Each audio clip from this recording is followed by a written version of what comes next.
Jæja, góðan daginn. Ég heiti Eyjólfur Ingi Ásgeirsson og fyrir hönd Vísindafélags Íslands.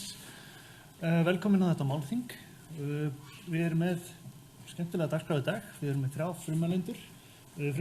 Frummælendur eru Sara Stef Hildardóttir sem forstöðukona bókasafns og upplýsingaþjónustu Háskólans í Reykjavík. Síðan kemur Sigurgeir Finnsson, verkefnastjóri hjá Landsbókasafni Íslands, Háskólabókasafni.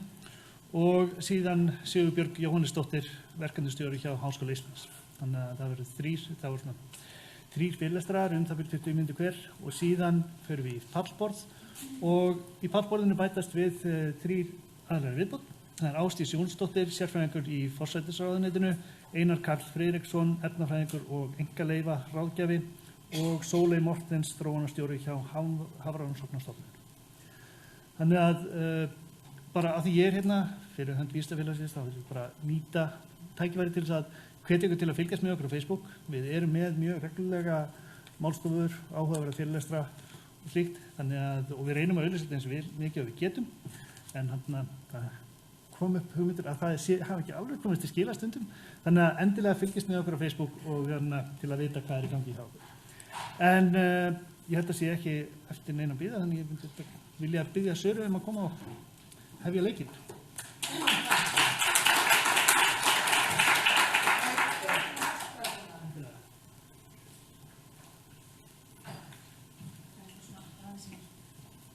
Með sæl, ég heiti Sara og forstöðukona bókasafns Háskólans í Reykjavík. Mér langar bara að byrja að þakka Vísindafélaginu fyrir að bjóða okkur að tala um opinn aðgang háskólabókasafnsfólkinu.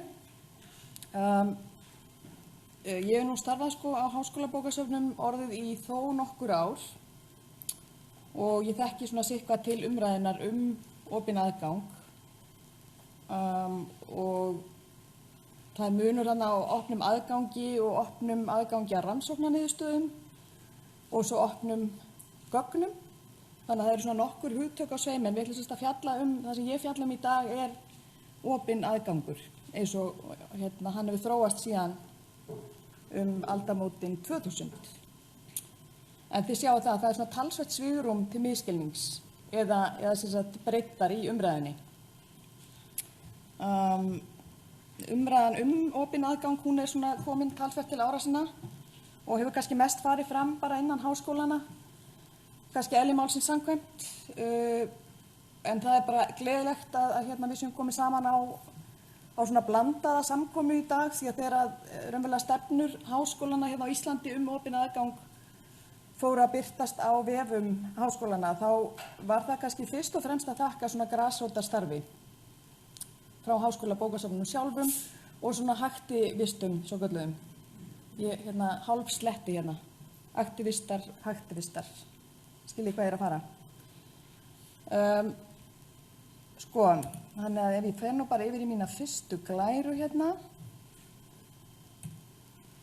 heimsmarkmið Sameinuðu þjóðanna, bara ekkert minna.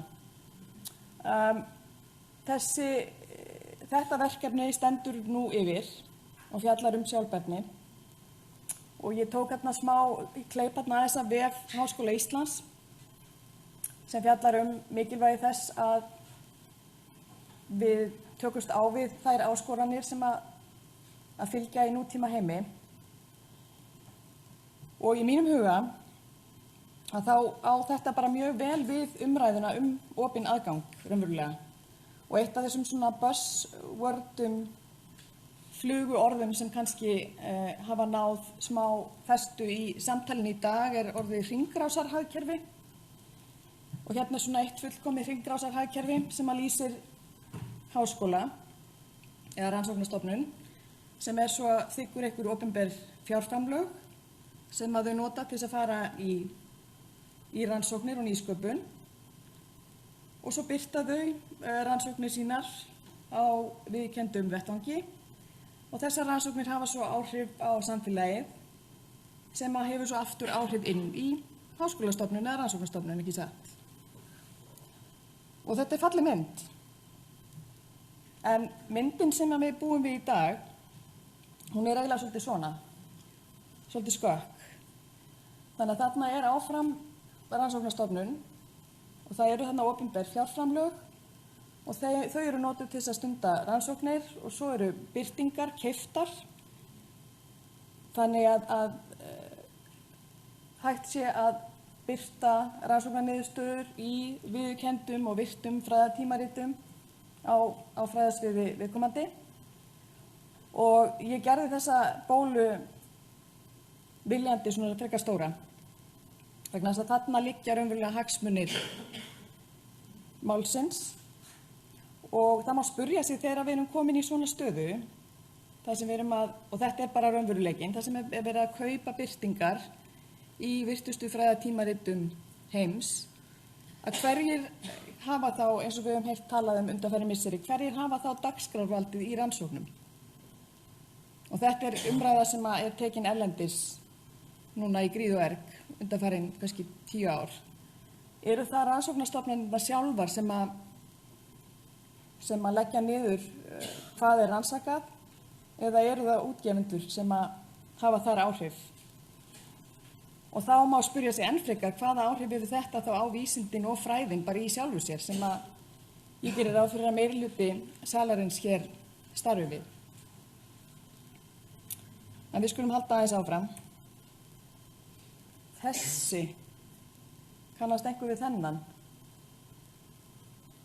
Þetta sem sagt Robert Maxwell, fjölmiðlamógull, var þekktur í Bretlandi og Evrópu. Og ég komst bara nýverið að því við undirbúning á þessu erindi. Og þá komst ég að því að það var blaðamaður hjá Guardian sem tók saman alveg heillanga grein sem fjallar fræðatímarita að bransan og opinn aðgang. Og þar kemur í ljós í hans heimildavinnu að Robert Maxwell, sem ungur maður, hóf feril sinn með því hreinlega að sölsa undir sig allan fag- og fræði tímarita bransa meira og minna í Bretlandi og hafði mjög sterk ítök í Evrópu. Ég veit ekki, er einhver hérna sem að þekkir þessa sögu? Ég hef aldrei heyrt þetta áður og mér finnst alveg magnað smáatriði. Þetta er mjög stórt smáatriði. En sem sagt, ég mæli með bara að fyrir ykkur sem hafið áhuga á rannsóknum og fræðaútgáfu að finna þessa grein inn á Guardian. En hann sem sagt bara raunverulega fór markvisst í það að kaupa upp mjög ódýr tímarit. Hann sótti ráðstefnustíft, þetta bara kannski 1950 plus og var svona frumkvöðull í því að mæta bara með samninga sem hann fekk vísinda og fræðafólk til þess að undirrita og lofaði þeim svo hélt hann alls konar veislur, þið vitið. Og hann bara byrjaði að búa til raunverulega þessa maskínu sem við þekkjum í dag sem fræðatíma útgáfu.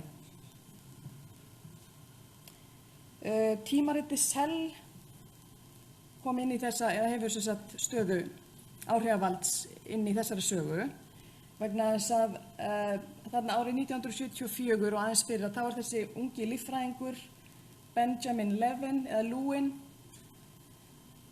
hann tekur svo satt skrefinu lengra raunverulega þessa hugmynd sem að Maxwell hafði komið vel á koppinn hinum megin Atlantshafsins og byrjar á miklu svona stórtækari dramatískari útgáfu, raunverulega. Í staði fyrir að birta alltaf svona búta rannsóknir raunverulega sem að voru kannski stórar í eðli sínu og voru svo birtust bara greinar hver á fætur annari í tölublöðum eftir því sem að rannsókninni varta áfram, að þá gerðist þessi Ben mjög kröfuharður og neitaði bara mjög mörgum birtingu, nema þeim sem gátu þá birt svona mjög stórar og áhrifamiklar rannsóknir sem að mætti kalla blockbustera og meðal annars þá talar Randy Sheckman, Nóbelsverðlaunahafi, segir frá því að hann hafi meðal annars látið undan þessum þrýstingi af því þetta var raunverulega bara tíðarandi þess tíma. Að þarna fer að verða bara mjög mikilvægt hvar þú birtir og hann lýsir því í þessari frásögn að áður en að Cell kemur til sögunar að þá raunverulega skipta ekkert máli hvar þú birtir, þú bara birtir þínar rannsóknarniðurstöður. En þarna verður til svona einhver svona sproti af því sem að þróaðist síðan enn frekar. og það áhugavert að skoða það í dag, að þetta raunverulega það sem að Robert Maxwell spáði fyrir að það sem var eitt tímarit, Cell, svona sameindalíffræði tímarit og hét Cell 1974, það nú komið í eigu, var selt frá, þetta byrjaði sérst útgáfu sína í MIT og svo þróaði Benjamin Lewin þetta sjálfur og seldi svo á endanum Elsevier.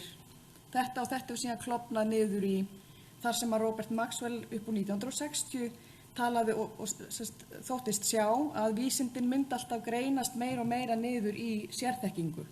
Þannig að þetta væri raunverulega svo óseðjandi markaður því að eftirspurnin eftir nýjustu rannsóknum er svo mikil að þú getur alltaf búið til nýja útgáfu, fengið einhvern til að stýra nýjustu útgáfinni í nýjustu fræðigreininni. Og það virðist, samkvæmt þessari mynd, hafa gengið eftir. Og þetta hérna, þetta nú svona grínmynd, svolítið sorgleg grínmynd kannski, sem hefur, má finna á internetinu. En þetta síðan raunverulega það sem við erum kannski svolítið að eiga við í dag, innan háskólana.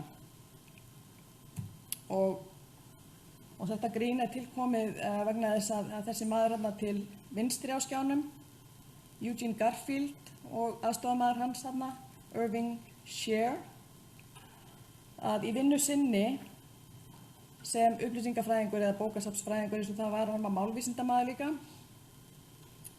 að þá fundu þeir upp á svona einfaldir eða svona grófri reiknisaðferð til þess að mæla dreifingu tímaritsgreina og þeir notuðu þessa aðferð til þess að uppfæra þetta citation index, þetta Science Citation Index á sínum tíma.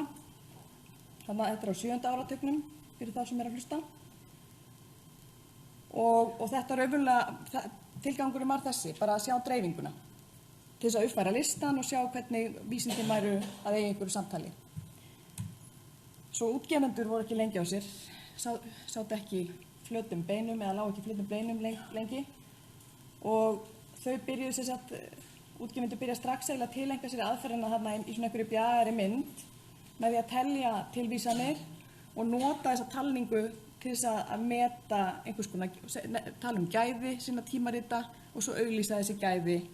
Svo úrverður þetta sem að ég held að þið hljótið að þekki öll hérna sem einhver svona high impact tímarit. Og það meðal annars það sem gerðist með Cell, að greinarnar þar, þessar blockbuster greinar, þær fóru að ranka mjög hátt, mjög hratt þarna og það rýkur upp listan. Einmitt. Svo koma þau hjónin hérna allt í einu, Bill og Melinda Gates. Og ég var bara mjög hissa, sko. Þau eru bara, einhvers staðar sá ég að þau gefi 95% af auðæfum sínum til góðgerðarmála. En þau eru allavega komin í open access bransan og þau sem sagt styðja við opinn aðgang í rannsóknarverkefnum og það eru bara svona einhver krítería sem þarf að uppfylla og það er yfirleitt horfa þau á lönd utan Vestur-Evrópu og Bandaríkjanna og svo eru bara alls konar kríteríur. En ég held að þetta hljóta að segja eitthvað stefnu, svona samfélagslega stefnu, þegar einn ríkasti maður heims vill vera með í leiknum. Að þá held ég að við þurfum svona aðeins að spá alvarlega í hvað er að gerast hérna inn í raunverulegum svona samfélagsstofnunum eins og háskólum og rannsóknarstofnunum sem eru fjármagnu fyrir opinbert fé. Ég ætla aðeins að fara tilbaka núna, ég var svona aðeins bara að fara yfir og útskýra hvernig raunverulega þetta gerist að við seljum rannsóknarniðurstöður háskóla til útgefenda og kaupum þær svo aftur.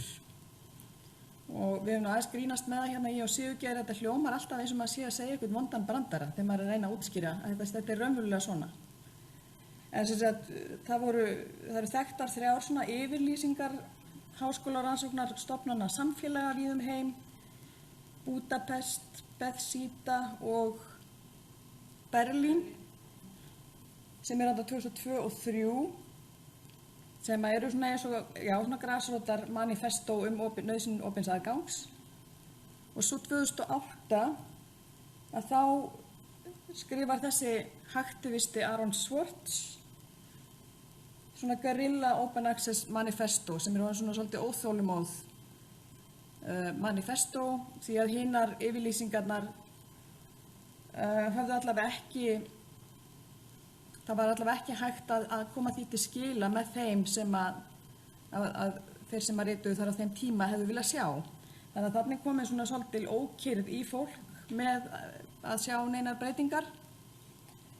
Svo að Aaron Swartz skrifar þessa yfirlýsingu sem nú orðin þekkt og þið getið lesið þarna út í stóru, þetta er fyrsta málsgreinin bara að upplýsingar eru náttúrulega vald og að þær eru að safnast á hendur mjög fárra. Þannig að nú þekki ég ekki alveg í hópnum hér hvernig þið þekki til útgáfu landslagsins, en það er eitt svona risastór útgefandi Elsevier sem að áorði meira og minna bara meiri hluta af rannsóknargögnum og rannsóknarniðurstöðum, allavega rannsóknarniðurstöðum háskóla og rannsóknarstofnana víða heim. Aaron Swartz var sem sagt svona aktivisti, hann var mikill svona hann var sem sagt tölvunarfræðinemi og forritari og frumkvöðull og mikið undrabarn og átti meira að segja þátti að þróa RSS-tæknina bara 14 ára gamall eða eitthvað. 2011 að þá sérst kemur hann felur hann tölvuna sína þarna inni hjá MIT. Hann var sjálfur útskrifaður frá Stanford. Og þessar myndir eru teknar, þetta eru sönnunargögn í máli sem var rekið gegn honum fyrir að stela upplýsingum úr gagnasöfnum og frá MIT og að misnota aðgang MIT og þið þekkið sum kannski þessa sögu. Og það er raunverulega í þessum svona sjó sem að þessi ráðstefna sem ég gróf upp inn á vefsafninu, ég fór á þessa ráðstefnu 2012 en mér fannst alltaf eins og hún væri miklu lengra aftur í fortíðinni en hún er bara 2012, þetta er ekkert svo langt síðan. Og þá var haldin sem sagt svona stóra alþjóðleg ráðstefna í Paradís og ég man að þar kom ég þekki nú ekki nöfnin en mér fannst hann gamall og hokinn vísindamaður þar sem að hafði sem sagt breytt sínum venjum þannig að hann var raunverulega farin og kannski var hann líka komin í þá stöðu að honum var orðið óhætt kannski bara hann eiginlega opnaði allt sem hann hafði rannsakað og hann hafði aldrei séð aðra eins dreifingu á sínum rannsóknum og tilvísunum. Er ég allt í leið á tíma? En þannig að mér varst bara svona áhugavert í samhenginu við þetta sem er að gerast í Bandaríkjunum og náttúrulega Evrópu líka, þá er þessi ráðstefna hérna í Reykjavík að ágæta að rifja það bara upp að þessi umræða hér hefur alveg verið, hefur alveg átt sér stað. En sem sagt Aaron Swartz, fyrir þau sem ekki vita, hann sem sagt lenti þarna, var dreginn til saka og átti yfir höfði sér 35 ára fangelsi. Bara hugsum þetta aðeins í samhengi. Sem sagt 35 ára fangelsi blasti við honum og einhverjar peningaupphæðir sem ég get ekki einu sinni farið með. En þannig að hann endar með að taka sitt eigið líf 2013. Þessi unga kona, Alexandra Elbakyan, hún er líka tölvunarfræðinemi og forritari og frumkvöðull. En hún er orðin þekkt allan heim núna í fræðasamfélögum sérstaklega fyrir að halda úti sömu hugmynd og Aaron Swartz gerði sem var að veita aðgang ólöglega og þetta hefur verið kallaður aktivismi í gegnum þennan vef Sci-Hub sem er mikið notaður víðsvegar af rannsóknaraðilum, fólki innan háskóla og rannsóknarstofnana allan heim. En sér í lagi kannski líka hjá þeim þjóðum sem hafa ekki aðgang. Eins og í Afríku, Suður-Ameríku, það eru valin svæði þarna sem hafa ekki, þetta er ójafn leikur vesturlanda gagnvart öðrum hlutum heimsins. og þannig að dreifingin sem að Sci-Hub nær er mikil og coverageið, umfang safnsins er mjög mikið og þessi rannsókn sem ég fann inn á National Library of Medicine National Institute of Health í Bandaríkjunum. Þessi rannsókn var unnin held ég 2017 og gefin út 2018 og þar fengu rannsakendur aðgang að gögnum hjá henni í yfir 6 mánaða tímabil og þar kom í ljós að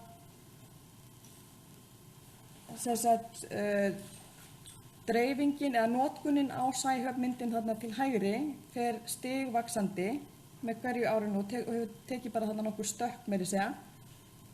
Ég ætla ekkert að útskýra þessa myndir annars í neinum smáatriðum en þessi listi yfir virtustu fræðatímaritin á myndinni til vinstri er mjög áhugaverður því að þannig að 2018 eru næstu því 100% coverage á Lancet sem er fær eftir.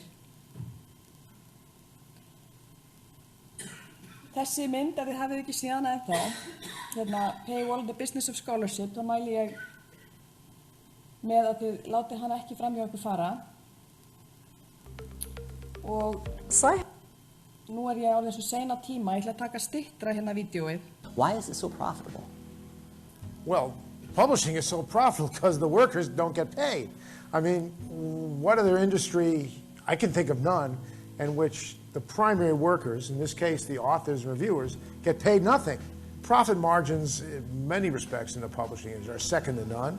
And a few years back, I compared them to Facebook, and I realized they're about the equivalent of the most successful software companies today in terms of margins. And of course, Facebook has virtually infinite scale, and there's arguably no more successful company in the last 5 or 10 years. So publishing is obscenely profitable, and because of it, the publishers are in no rush to see the world change.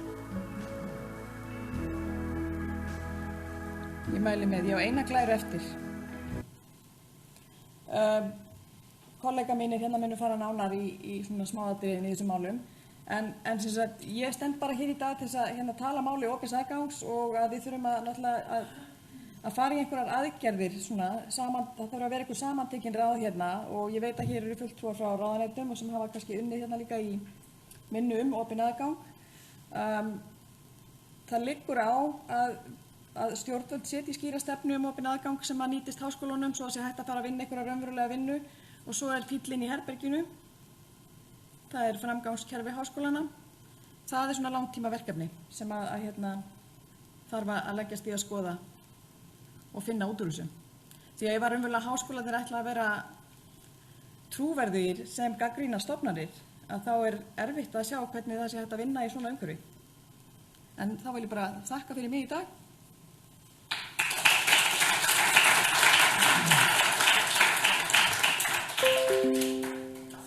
Takk fyrir. Vil það leyfa eina snögga spurning eða er þessu brennum á okkur?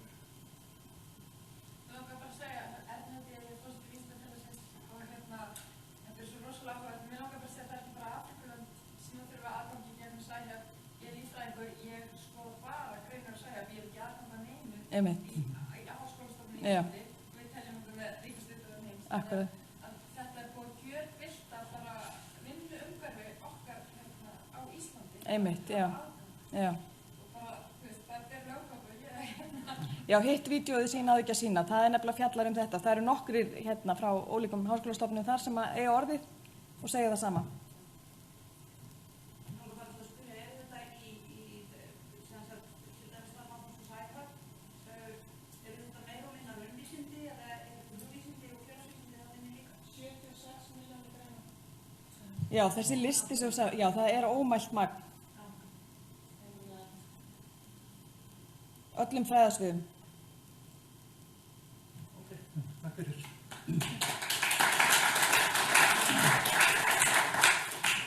Næsta svið er Sigurgeir Finnsson, verkefnisstjóri hjá Háskólasafni Íslands.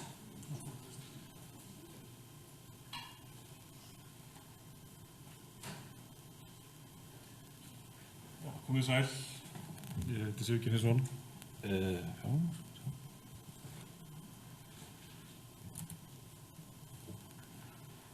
og sem sagt verkefnastjóri á Landsbókasafni Íslands, Háskólabókasafni.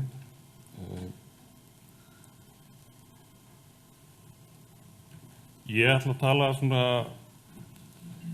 dálítið svipað eins og halda áfram með það sem Sara var að tala sem sagt tímaritin og tala sem sagt hvað þetta kostar nú allt saman, kostar okkur. Og ég byrja fyrir aðeins hérna í smá byrjun, bara sögulegt samhengi. Fyrstu vísindatímaritin koma út þarna á 17. öld, byrja að koma út í London og París. Og strax þá verður til þessi sem sagt þessi hefð að höfundar fá ekki borgað fyrir sín verk, sem bara mjög gott til þess að, eins og hann Peter Super hérna segir, for the sake of inquiry and knowledge. Og þá verður líka til þetta þessi hróður vísindamann sem við að gefa út í virtu tímariti og framfarakerfi háskólana verður rauninni til út frá þessu.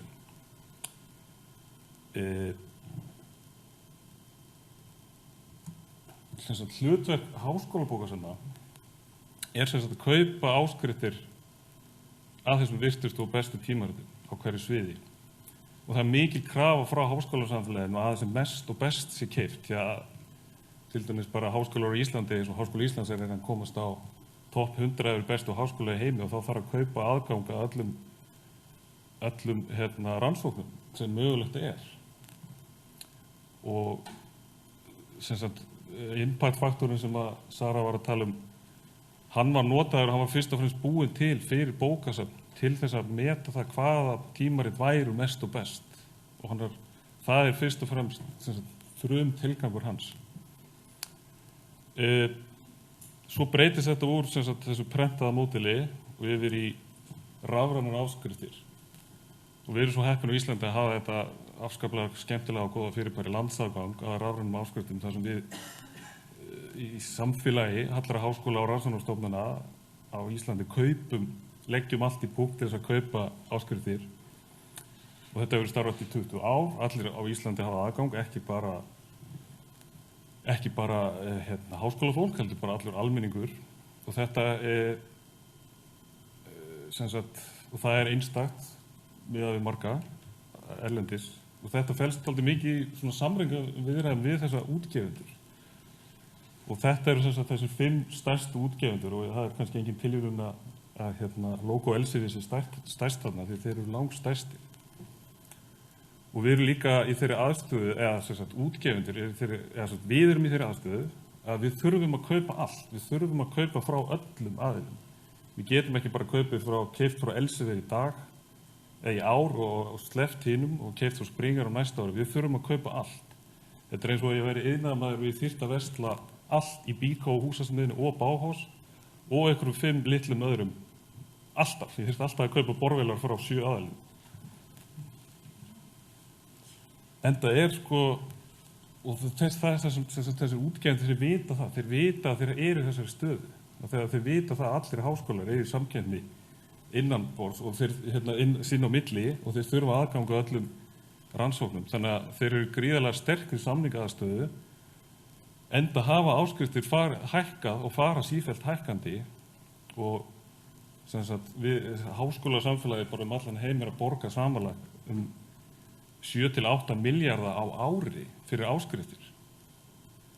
Og þetta gríðarlega mikill peningur og það búið að reikna það út að Max Planck Society í Bandaríkjunum, í Þýskalandi reiknaði það út að þetta kringum 3.800 til 5.000 evrur per grein. Það ekki per tímarit eða per hefti, það per grein. Og ef við setjum þetta í samhengi við eitthvað svona einfalt eins og Netflix, þá var þetta ef ég væri að horfa eitthvað seríu, ég horfa á Big Bang Theory með strákunum mínum og ég þyrfti að borga 500.000 fyrir hvert þátt. Í staðan fyrir borgaði 2.000 kall á mánuði fyrir allt heila batteri. Hvað kostar þetta fyrir okkur Íslendinga? Árið 2018 var þetta 200 milljónir fyrir áskriftir. Og þar með ekki talið allar þær sér áskriftir sem að háskólanum kaupa líka. Þannig að þetta kannski slagar upp í 300 milljónir og fer náttúrulega eftir gengi og samningum. Þetta fyrir allt saman. En við erum stödd í þessu skrýtna fyrirbæri sem Deutsche Bank kallaði árið 2005 bizarre triple pay system. Það er sem sagt, vísindamaður, hann gerir rannsókn, hann gefur útgefandinum rannsóknina, ritrýnin ókeypis líka og svo rannsóknin keypt aftur í gegnum háskólabókasafnið, áskriftir.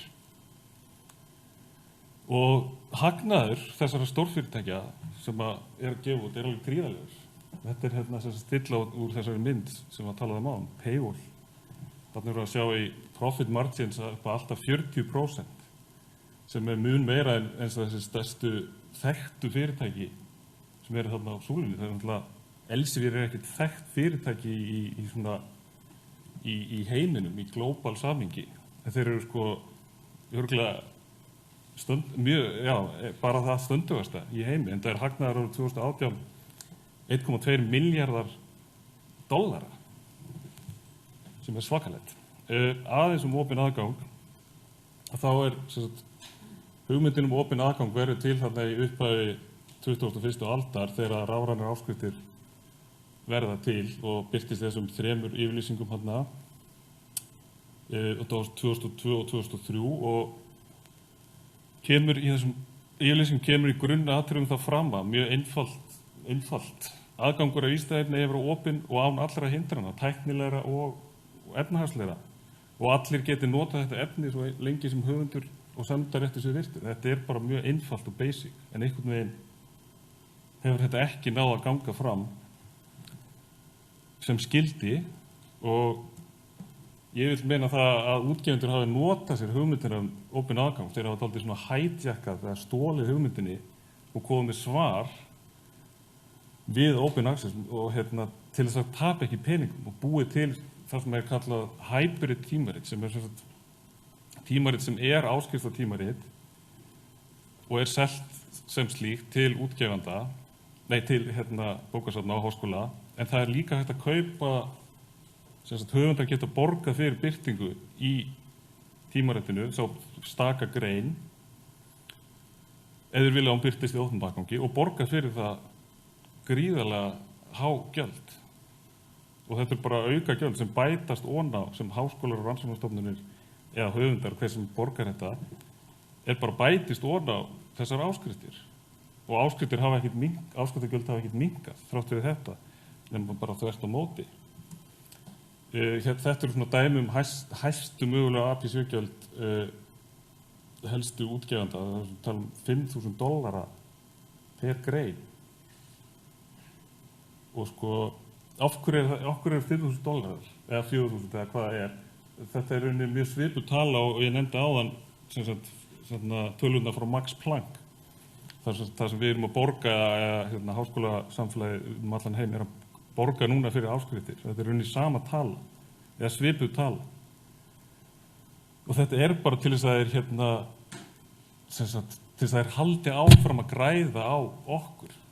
Og ég meina að það kostar ekki raunverulega $5,000 að gefa út grein. Afurðin er ókeypis, ritrýn er ókeypis.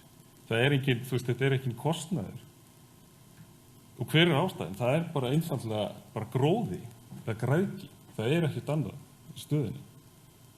Það er bara svo einfalt. Gallar við áskriftir, þær eru nauðsynlegar eins og staðan í dag, en gallarnir þær eru alltaf dýrar. Útgefendur eru lykil samningsaðstöðu gagnvart okkur. Og það er bara komið að þolmörkum. Það er ekki hægt að borga endalaust, það er ekki hægt að hækka gjöldin endalaust. Það er bara, einhvern tímann verður þetta að stoppa.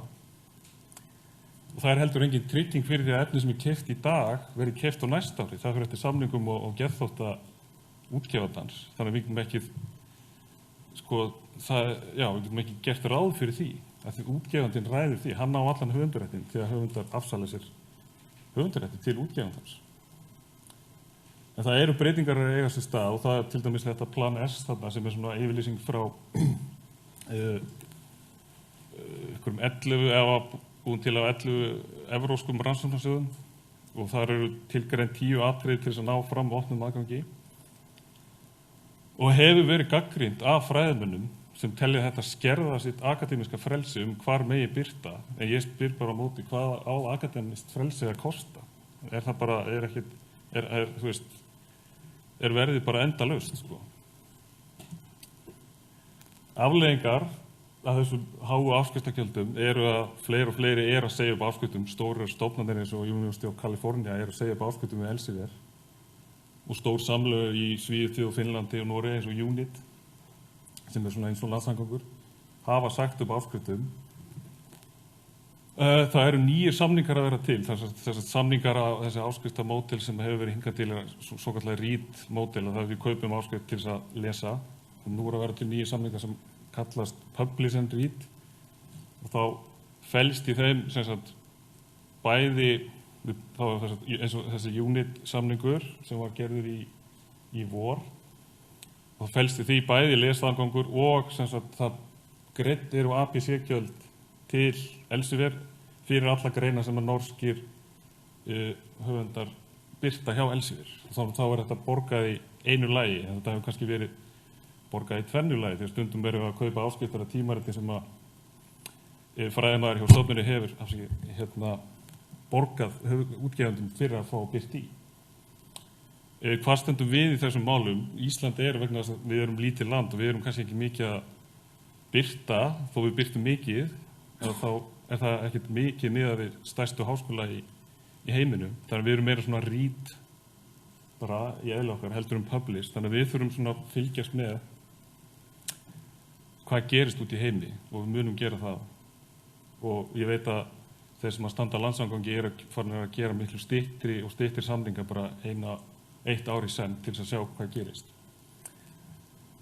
En hvað getum við gert núna til þess að breyta þessu, hvar og hvernig við birtum? Hvernig getum við reynt að birta þá frekar í opnum aðgangi heldur en í þessum áskriftartímaritum til þess að á einhvern tíma verði þetta í opnum aðgangi og við þurfum ekki að borga þessi gríðarlega há gjöld fyrir áskriftir. Það þarf ekki að gefa út hjá þessu stóru útgefendum. Það eru alls konar aðra leiðir til þess að gefa út fræðiefni.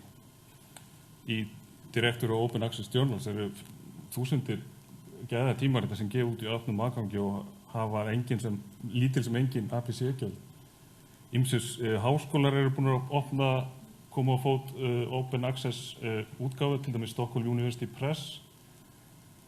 Það er smá gjald fyrir birtingar, en það er 50.000 kannski, í staðinn fyrir 500.000. Þú veist, það er skárra. Lipix þarna sem er svona tölvunarfræði rit í Þýskalandi, þá eru 8.000 krónur fyrir grein. Það eru plattforms sem að háskólar geta tekið upp eins og Open Journal System og ýmislegt annað til þess að gefa út sín tímarit sem non-profit. Og ef allir háskólar gerðu það, þá væri hægt að breyta landslæðinu fljótt. Enda hafa þeir gert það í Rómönsku Ameríku, það er þetta Amelika sem er einhvers konar útgáfu batteri rómanskara háskóla og sem að gefa út fjölmörg tímarit og allt í opnum aðgangi. Allt for non-profit. Það er líka hægt að halda áfram að gefa út í þessum áskriftartímaritum en setja strangt bann við það að gefa út í hybrid-tímaritum. Við getum gefið út í lokuðum tímaritum en vista greinarnar, handrita greinunum í varðveislusöfnum. Og við erum með varðveislusöfn á Íslandi. Opin vísindi er varðveislusöfn allra háskólana 7 og Landsspítalinn er með sitt eigið varðveislusöfn. Þannig að við getum farið þá leið. Við getum gert það. Það er kannski ekki til lengri tíma litið æskilegt, en það er hægt að gera það núna.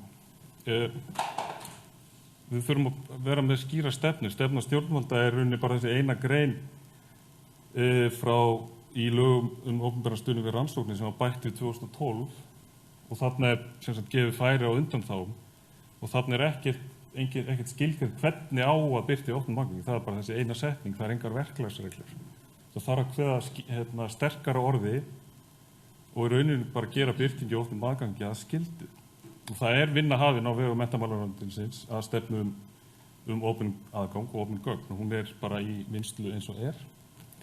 En háskólanir þurfa líka að búa til verklagsreglur hvernig fyrir sína starfsmenn hvernig þeir eiga að ná þessum markmiðum fram. Og eins og ég sammála Söru, það þarf að breyta framkvæmdskjöri háskólana. Það byggir eins og það er í dag, byggir miklu leyti á Journal Impact Factor. Og Journal Impact Factor mælir tilvísanir. Hann mælir ekki gæði rannsókna sem slíka. Þetta þarf að endurskoða. Það þarf að koma inn í framkvæmdskerfið sem sagt stig eða hvað það kallast fyrir birtingu open access. Það er þetta DORA Declaration sem ég minnist á sem er svona yfirlýsing frá háskólafólki sem þetta eru tillögur til umbætur í framkvæmdskerfi. Þetta er mjög langt og flókið kerfi og ég skil þetta ekkert alveg en þetta er eitthvað sem er hægt að byggja á. Og það þarf ekki við þurfum einhvern veginn að meta gildi rannsóknina í staðan fyrir hvar þær birtast. Og það er ekkert verra að birta eitthvað í læknablaðinu heldur en Lancet. Ef rannsóknin er góð sem slík. Það hlýtur að vera þannig. Herru, þá segi ég bara takk fyrir mig.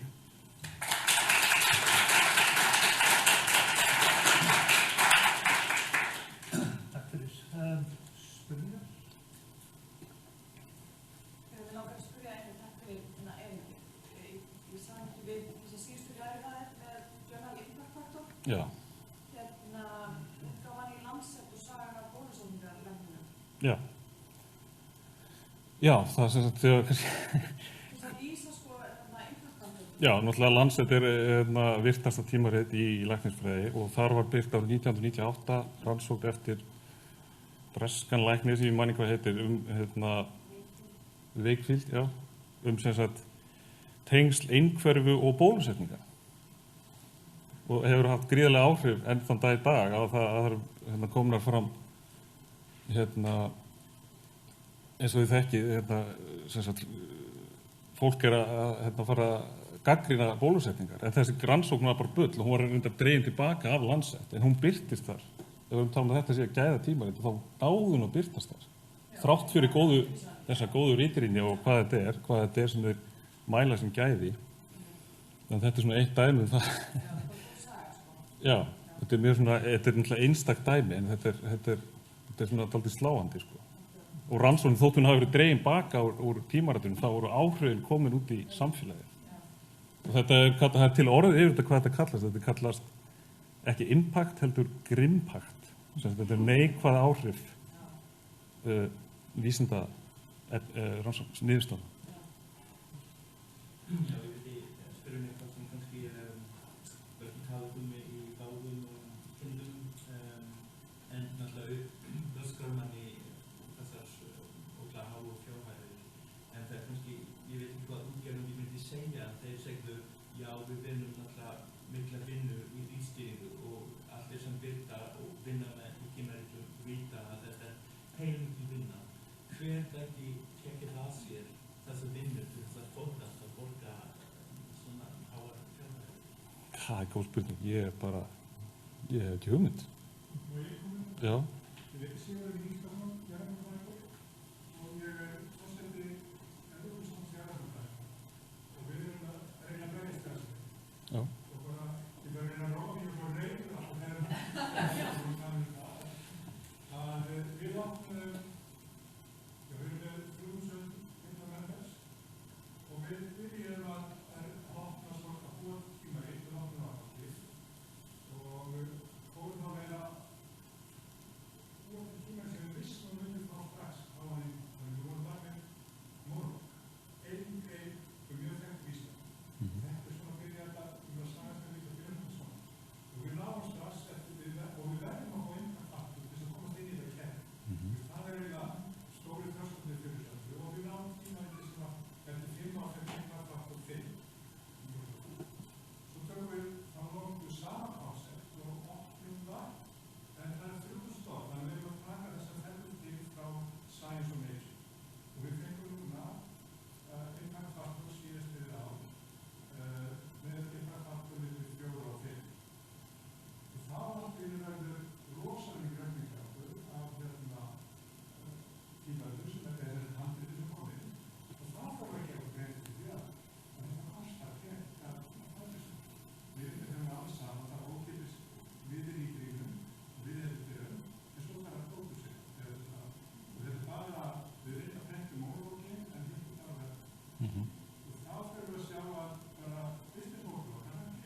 spurningar um það?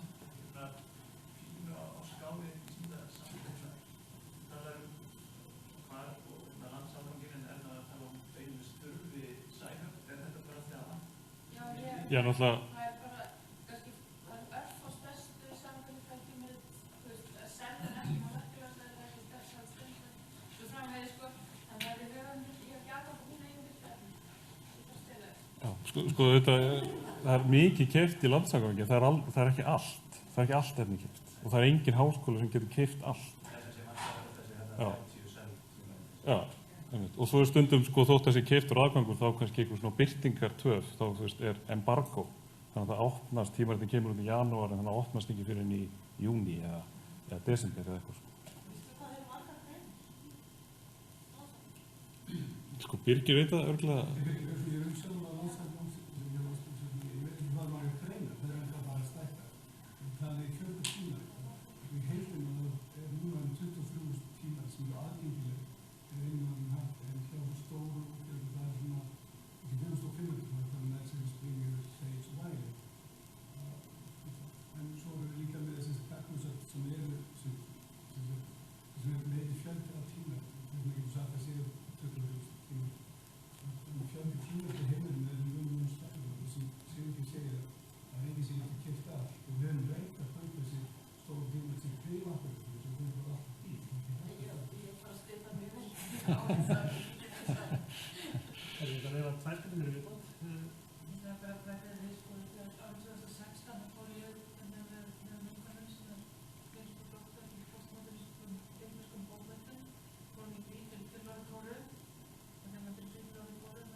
Ég má bæta þess að við varandi Sæhöfn og það góða líka við Sæhöfn er að það er svo einfalt.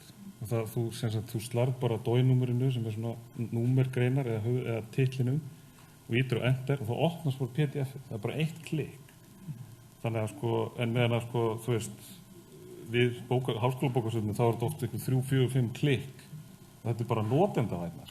Og það er líka eitthvað svona þjónustuvandi sem við sem bókasöfn þurfum að reyna tilgangur þessa þægindarleika við Sæhöfn og það er reyndar komin tæki til þess sem það er tvennt sem heitir Unpaywall og Open Access Button sem byggja á rauninni sama það er svona sama þjónustu það er svona eitt klikk en þá er leitað að löglegum greinum.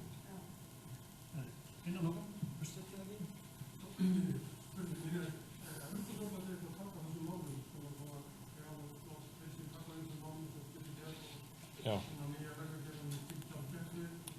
Já, það er til eitthvað á vegum Evrópusambandsins sem heitir Open Air og það eru rannsóknarsjóðir sem að Íslendingar leita mikið FP7 og H2020 og það er gerð krafa um opinn aðgang ef þú færð styrki úr þessum rannsóknarsjóðum og þeir eru aðilega þessu plan S sem ég talaði um áðan sem að er að það gleymd að segja varandi plan S að það á að taka gildi 2021 og þá var bara allt að vera opið.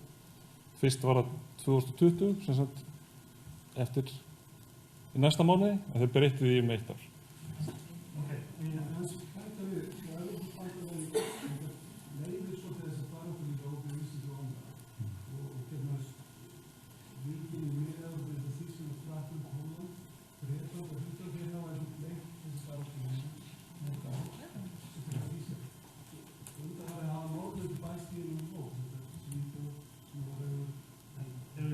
Þessa umræðu yfir í haldbárið eftir, þess að við erum opnað þetta betur. Þannig að takk fyrir.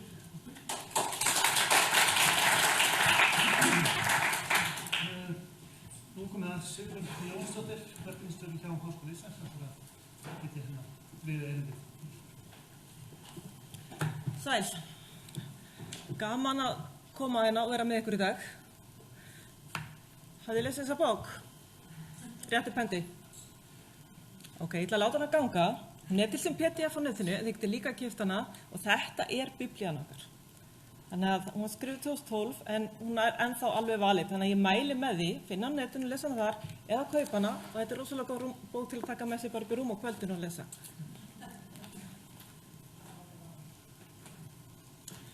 Takið eftir, ég merki glæruna mínar með Creative Commons leyfi. Ég hleyt aldrei frá mér efni sama hvað það nema að merkja það og raunverulega gefa út í opnum aðgangi og það líka, þessar glærur líka komið á slæðsfyrir mitt. En ég ætla að tala svona opna rannsóknarmenningu sem er það sem að Plan S sem að Sigurgeir myndist á, gengur út á.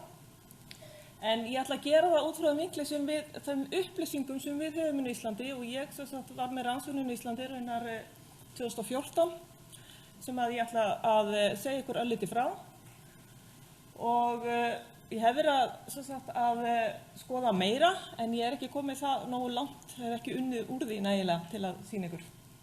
En hérna hvernig staðan var þá, ég held hún hafi ekkert neitt rosalega breyst.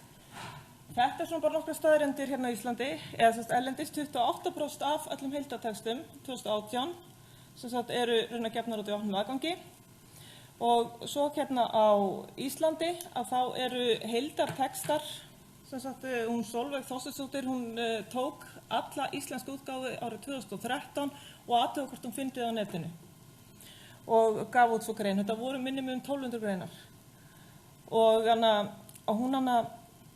og ég spurði líka í minni könnun vísindamenn fyrir sama áreinar, það var 2014, hvort þeir var að gefa út í opnum aðgangi og það var líka eitt fyrir þessi sagðist gefa út í opnum aðgangi.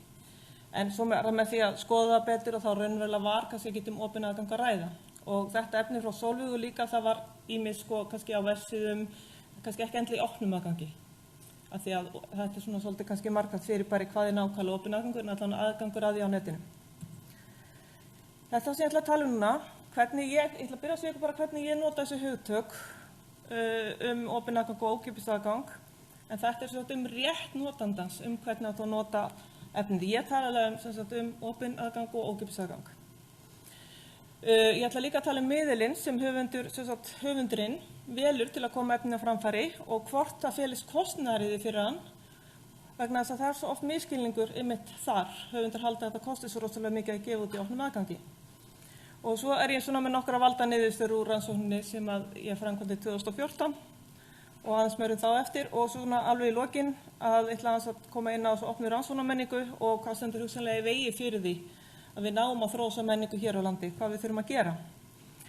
En þetta eins og ég nota hugtökin að bæði ókeypis og opin, þetta Libre Open Access og Gratis Open Access, þýðing á því og það ókeypis fyrir lesendur bæði, en munurinn sá og opinn aðgangur með opnum afnotaleyfum. Til dæmis ég sé BY og ég sé BY SA séraleg. Ég veit ekki hvort þið þekkja. Hvað þekkja Creative Commons? Ok, frábært. Notuðu það? Allan að kynnið ykkur það sem ekki þekkið það og byrja að nota þetta. Og takið með þetta ákvörðun. Verið með þetta hvernig vilja dreifa efnin ykkar. Og svo erum við að tala ókeypis aðgang og þá erum við að tala munurinn sá, þetta felst í afnotaleyfunum, þá erum við að tala hefðbundin höfundarétt og takmarkuð afnotaleyfi í tiltekana 3 á glærunum eða sértæku útgefundarleyfi.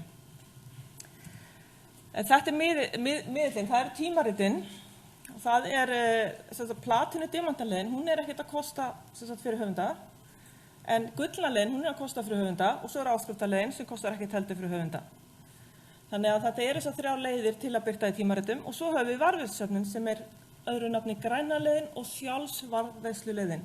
Þannig ég segi ykkur líka þessi hugtök svo þið vitið síðan hvað ég að tala og það ókeypis fyrir höfunda og lesendur og þar geta verið alls konar leyfi því að það eðli varðveislusöfna að taka við alls konar efni og birta. En það tímaritin sem eru svona meira með ákveðin afnotaleyfi og reglur sem við förum inn í. Þessi rannsókn, þetta svona efni, ég aðalega að nota hana efnið úr þessari efstu og þessari og þessari. Þetta úr fleiri en stað, þannig að þetta líka aðgengilegt efni. Markmiðið, markmiðið sem ég tók út núna sem ég segja ykkur frá að það var að greina hvort að tímaritin sem að íslenski vísindamenn að birta í leyfi sjálfsvarðveislu. Leyfið hann þessu grænu leið. Og svo einnig hvaða hindranir íslenski vísindamenn raunar að upplifa. Hvers vegna þeir ekki að birta í opnum aðgangi? Og þetta voru svona rannsóknarspurningarnar, hvort að íslenskir fræðimenn séu að nýta sér reglur fræðitímaritana sjálfsvarðveislugreina og hverjir eru helstu þröskuldar fyrir birtingu fræðigreina í opnum aðgangi. Þið fylgir mér alveg en það ekki. Okay. Aðferðnar, ég var með spurningakönnun, viðtöl og greindi svo reglutímarita sem birti fræðigreina eftir Íslendinga. Og þetta voru þáttakendunir, það voru, tók viðtöl við 5 sérfræðinga í opnum aðgangi. Og þetta voru, þessi svöruðu könnu voru 62 akademískir starfsmenn í Háskólanum í Reykjavík, þýðir var akademískir starfsmenn í háskólanum sem var tæplega 60%. Og þeir gáfu út árið 2013 160 greinar sem ég greindi. Þannig að þetta þýðir var rauna bara akademískir starfsmenn í HR. Og þetta svona bara aðeins fjöldan að það voru flestir sem svöruðu frá tækni- og verkfræðideild, sjáðu hérna 44%, en það var hæsta hlutfallir frá tölvunarfræðideild og það líka svolítið fylgni á milli þess að það sem var hærra hlutfall sem eru í greinum, þeir eru jákvæðari gagnvart opnum aðgangi og birta frekar í opnum aðgangi. Þetta svona þessi niðurstöðunar að 51 sögðust hafa kynnt sér útgáfu fræðigreina í opnum aðgangi. 70% sögðu að þeim fyndist að fræðimenn ættu að birta rannsóknarniðurstöðunum í opnum aðgangi og þar voru allir nema einn, til dæmis frá tölvunarfræðideildinni, þannig að þeir sem hafa meiri þekking á tölvum eru jákvæðari, þeir eru óhræddari því að þetta stundum einhver hræðsla, við erum hrædd, við vitum, þekkjum þetta ekki, þannig að það eitthvað svona tengingan á milli sem væri gaman að skoða betur. En 70% sem segja finnist að fræðimenn, en bara 39% sem segja að þeir leitist að birta í opnum aðgangi. Þetta á ekki alveg við þá. Svolítið merkilegt, hvað þetta sé talaði miklu lærri. Þannig að, og svo voru það 3% sem sögðust birta alla fræðigreina í opnum aðgangi, og 68% stundum. En þetta sem þeir segja, skera. Því að, svo sem sagt, þegar ég skoðaði hvaða leiðir þeir sögðust nota, þá voru þessir, sem segist birta allt, þeir birta á eigin vef. Og það voru langt flestir sem sögðu að ég birta í opnum aðgangi með því að setja á eigin vef. Það ekki opinn aðgangur, en það fínt að gera, gott að veita aðgangaði. Og svo, hérna auðvitað þyrfti sem ég lærði auðvitað á þessari spurningakönnun, spurningarnar þurfa að vera aðeins betri. Þarna var ekki alveg nógu svona skýrt. Það hefði verið gaman að spyrja eftir að birta í varðvísafni, íslensku, erlendu og svo framvegis. Þannig að þetta svona spurningar sem þarf aðeins að útfæra fyrir næstu rannsókn, sem verður vonandi fleiri fræðigreinar og fleira þvert á. En þannig að það eitthvað gerjun í gangi, var þarna á þessum tíma, en ég svona grunum þetta hafi ekkert breyst neitt rosalega mikið. Hérna greindi ég sem sagt birtingar og ég notaði Sherpa Romeo. Hverjir þekkja Sherpa Romeo? Æðislegt. Þetta bara flestu hendur sem ég séð á hendi, þegar ég spyr. Veistu hvað, þessi staður bara æðislegur að nota til að vita hvort þú ætlar að birta þessi tímarit eða ekki. Þannig að alltaf þegar ég hitti fólk, og það ofta að spyrja mig út í tímarit og birta, og segja alltaf farðin á Sherpa Romeo. Athuga hverja reglur tímarit sem séu varðandi opinn aðgang. Því að þetta oft svo falið inn á vefsíðum tímaritana. En ég notaði þetta og Doi sem við fengum smá kynningu á þann, sem eru yfirleitt yfir opinn tímarit. Og svo þetta Web of Science til að vita hvort ég verðum í ISI-tímarit eða ekki, því að þar sem allir alltaf að tala að það ekki hægt að birta í ISI-tímaritum. Og miðað við valtímaritum sem birtu, þetta sem sagt að þá gátu, af 160 greinum, þá gátu 135 greina verið birtar í rafrænni útgáfu, en stór hluti af því þessi gullni opni aðgangur sem við erum ekkert voðalega hrifin af í svona hybrid tímaritum. En það hefði verið möguleiki að birta 160. En það eru alltaf líka, maður veit aldrei alveg hvaða reglur eru. En svo þetta sem svolítið áhugavert, það græna leiðin. Að það þessi sjálfsverðisla birta í varðvísisöfni. Að raunverulega með því að gefa greinina sína út í fræðitímariti, áskriftatímariti, þá geturðu, sem lokað, sem selt, að þá mjög líklegt, samkvæmt þessu, 94% líkur á að þú geti birt greinina sjálf í varðvísisöfni, til dæmis eins og opin vísindi, sem við eigum í dag. Þannig að það engin ástæða til að birta greinina sem ekki opnum aðgangi. Þannig að þetta auðvitað bara eins og lítil rannsókn, en það eru tölur sem ég að sjá rannsóknum víða erlendis og fleira, að þetta 90+, sem að leyfa, en það auðvitað stundum birtingatöf og annað slíkt. Þannig að það kannski ekki alveg strax, það má kannski eftir 2 mánuði, 6 mánuði. Mér sýnist raunar að sé aðeins byrja lengi þetta núna. Þetta svona hvaða útgáfur hefði mátt birta, ég veit ekki hvort þið þekki þetta, en það þessi preprint sem ritrænt handrit sem búið að samþykja, postprint sem útgefna greinin sem búið að ritrýna og svo published version sem PDF af greininni. Og þarna hefði mátt til dæmis birta 92% af ritrýndri greininni í útliti höfundar. Svo fann ég nefnilega fylgni. Það jákvæð meðastir fylgni sem marktæk á milli þess að gefa út fræðigrein í ISI-tímariti og geta birt hann í opnum aðgangi varðvísisöfni. Það trúa þessu. Þetta kom mér virkilega óvart, af því ég var alltaf að heyra að það ekki hægt að birta í tímariti með háan impact-faktor. Það bara ekki rétt.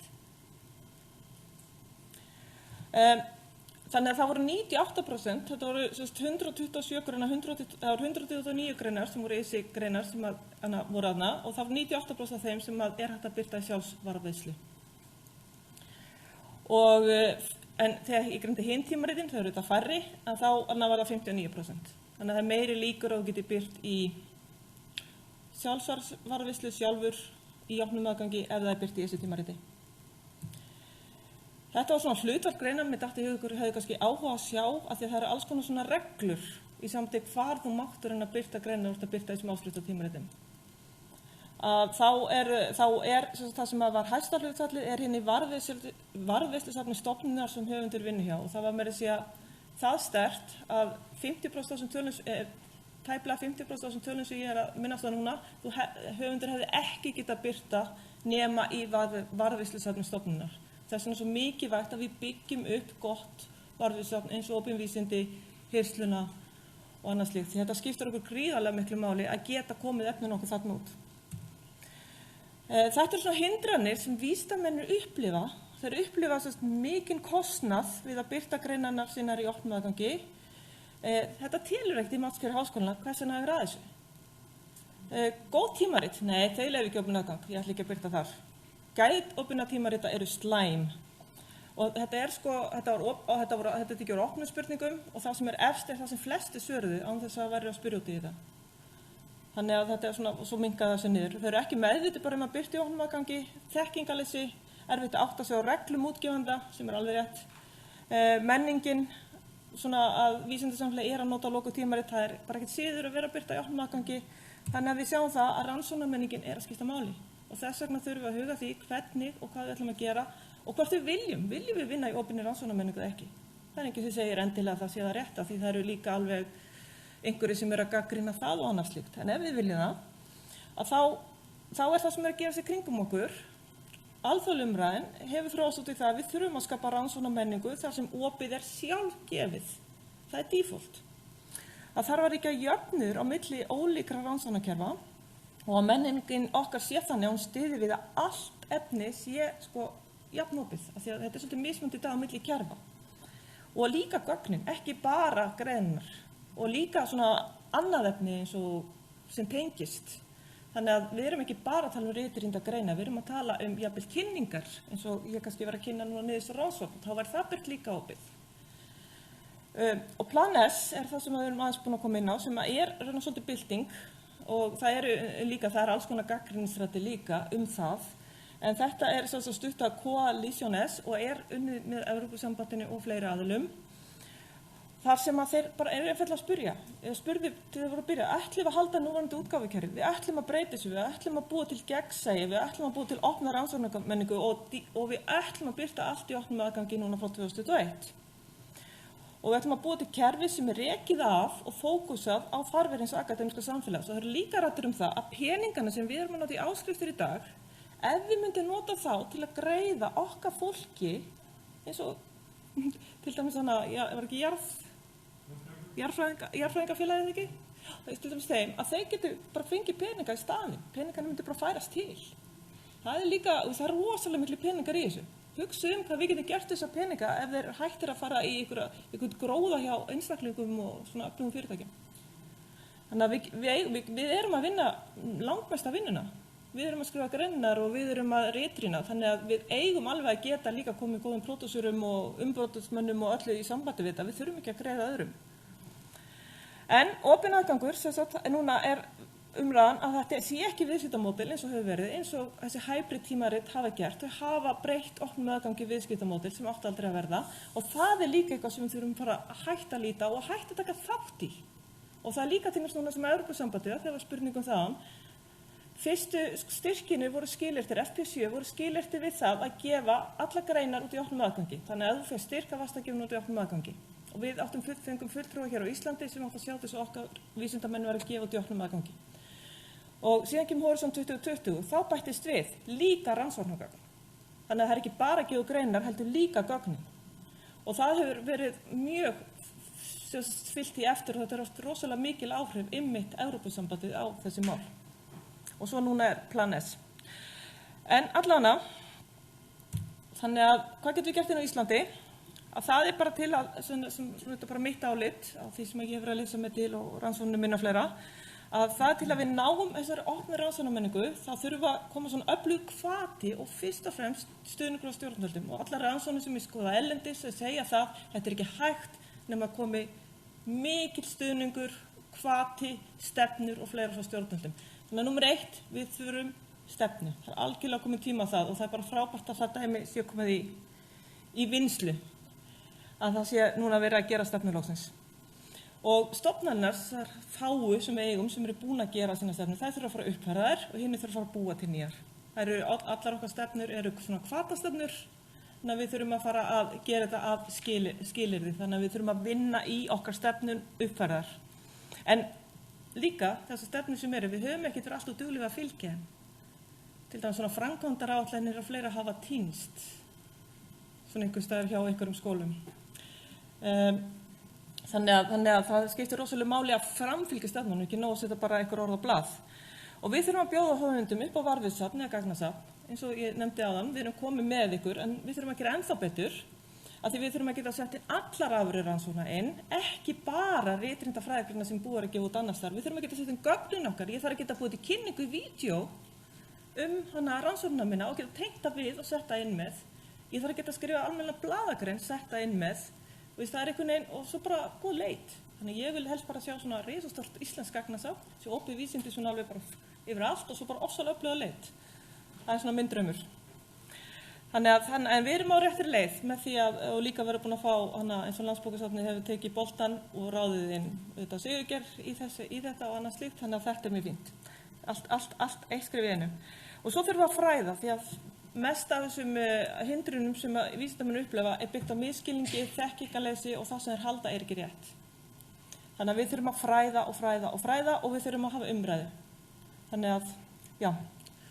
Það er svona það sem ég vildi segja. Og glærnar eru á slideshare.net/sipa. Gjöru svo vel. Og, já.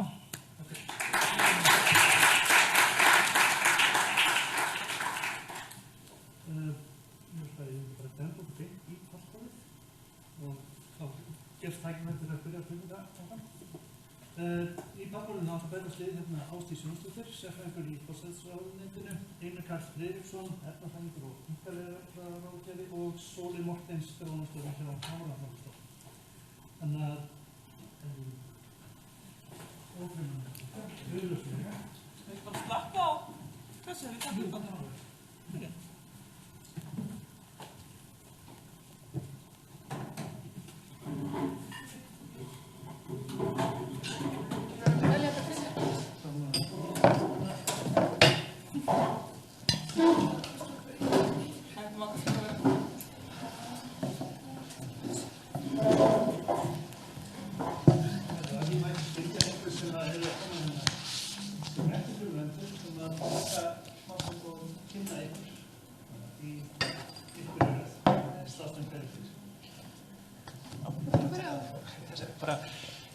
Ég heiti Einar Karl Friðriksson og efnafræðingur að mennt og starfa sem einkaleyfa ráðgjafi og þetta mjög áhugavert.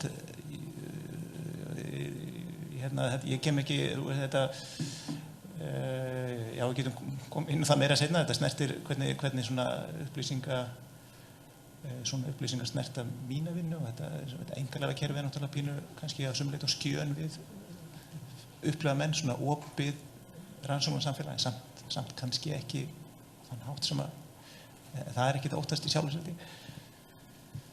Komið sæl, ég heiti Ásdís Jónsdóttir og ég sérfræðingur í forsætisráðuneytinu og í forsætisráðuneytinu hef ég mig vísinda- og nýsköpunarmál að gera.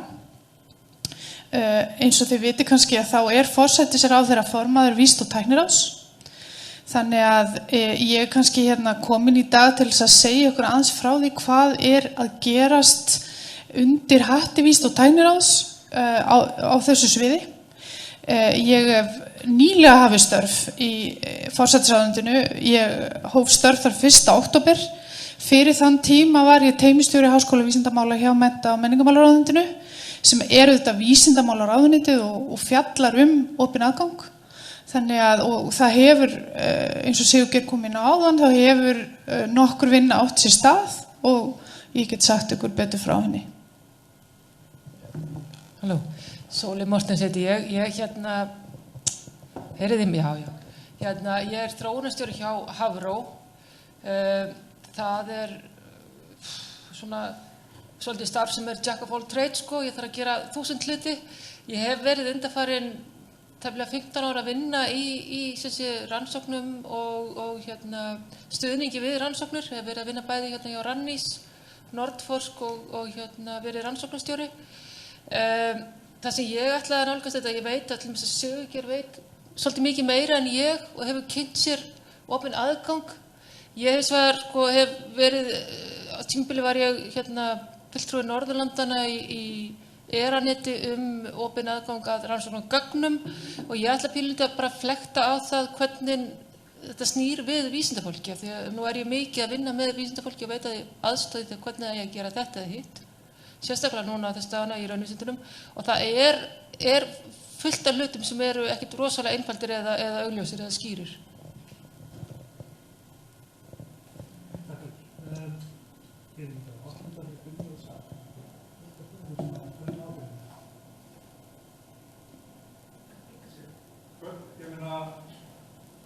Eiturlífið öllu saman innpakkfaktor. Hvernig komast þið fram hjá? Það sem að drífa vísindamann áfram, hann birta í tímariti sem hefur hæsta innpakkfaktor, þannig hann keyrir áfram inn í öll kerfi. Það samanskapur lokaða kerfi? Nei. Yes? Nei, við erum að kaupa okkur opinn aðgang og skýra tímariti. Já. Það líka mjög mikið af tímaritum sem eru opin, sem eru með háan impact-faktor og auðvitað við förum að gefa út í þeim tímaritum, þá breytist impact-faktorinn og verður hærri þeim megin og hann lækkar hinum megin. Þannig að við höfum áhrif á þetta. En það er mýta að það sé ekki til opin tímarit með háum impact-faktor, en auðvitað eru þau færri því að þetta kerfi okkar með opnum aðgangir komið miklu styttra. En þar sem að það eru ákveðnir fræðimennahópar sem hafa tekið sér saman að birta frekar í opnum aðgangi og jafnvel við alls í tímarit og það hafa alveg rokið upp. Má ég aðeins nefna þetta náttúrulega matskerfi sem skiptir máli þarna. Já. Akkur fær ekki meira fyrir að birta í tímarit sem í opnum aðgangi heldur í einhverju segjum Það að trompa það það ekki vitnagönnast að því að vinna á nýsköpunarsviði háskóla. Eitt í þessu með impact-faktorinn og birtingar og opnum aðgangi að það eru sömu hákarlarnir sem að búa til tólin og tækning sem það impact-faktor og setja hann í forgang og stýra sömu útgáfunum. Og svo þetta líka aðeina sem eru að selja alls konar innviða kerfi til háskólan. Þannig að þetta svo, háskólanar svo rannsóknarsamfélag svo klætt yfir með. En það annað atriði í þessu sem að ég held að sé svolítið mikilvægt og það það að stór hluti af rannsóknum í háskólum og í rannsóknarstofnunum fjármagnaðar og opinberu fé í gegnum samkeppnissjóði þar sem að stendur nokkuð skýrt, ekki á Íslandi en til dæmis H2020, norrænir sjóðir, þeir eru með mjög skýra reglur það að allt sem að þeir styrki eigi að vera birt í opnum aðgangi. Sumir af þessum sjóðum bjóða upp á það að þú skrifir kostnaðinn og segir ég ætla að setja x mikla upphæð í það að birta og hafa þetta þá opið. En vandamálið það að allir þessir aðilar, opinberir aðilar, það engin og nú hef ég unnið við þeim megin við borðið mun lengur en sem stuðningsaðili við að sækja fjármagn, að það engin tök fyrir þá sem að veita styrki að fylgjast með því að þú birtir efnið í samræmi við samningi sem skrifaði við þegar þú fær 500 milljónir og 8 rannsóknarfrumur. Hvað það birt saman hvað stendur í samningnum stendur ekki. Þannig ég held að það líka væri mjög einföld leið að fá eftirlitsaðili þegar að fylgja eftir því samningum sem nú þegar eru til staðar. Það gert hjá háskólinn kannski líka að senda inn skýrslu með líka á þau verkefni sem að... Já, en það hins vegar ekkert eftirlit með því að það sjálfseftirlit. Já, ég veit að H20, ég veit að þú þarft að skila og þú ádektera og allt þetta, ég þekki það. Það sem ég að segja ef að vísindamenn birta greinar, þeir geta valið hvort þeir segja frá því í skýrslunum sinni eða ekki. Evrópusambandið getur ekki mónitorað og gerir það ekki frekar en einn annar.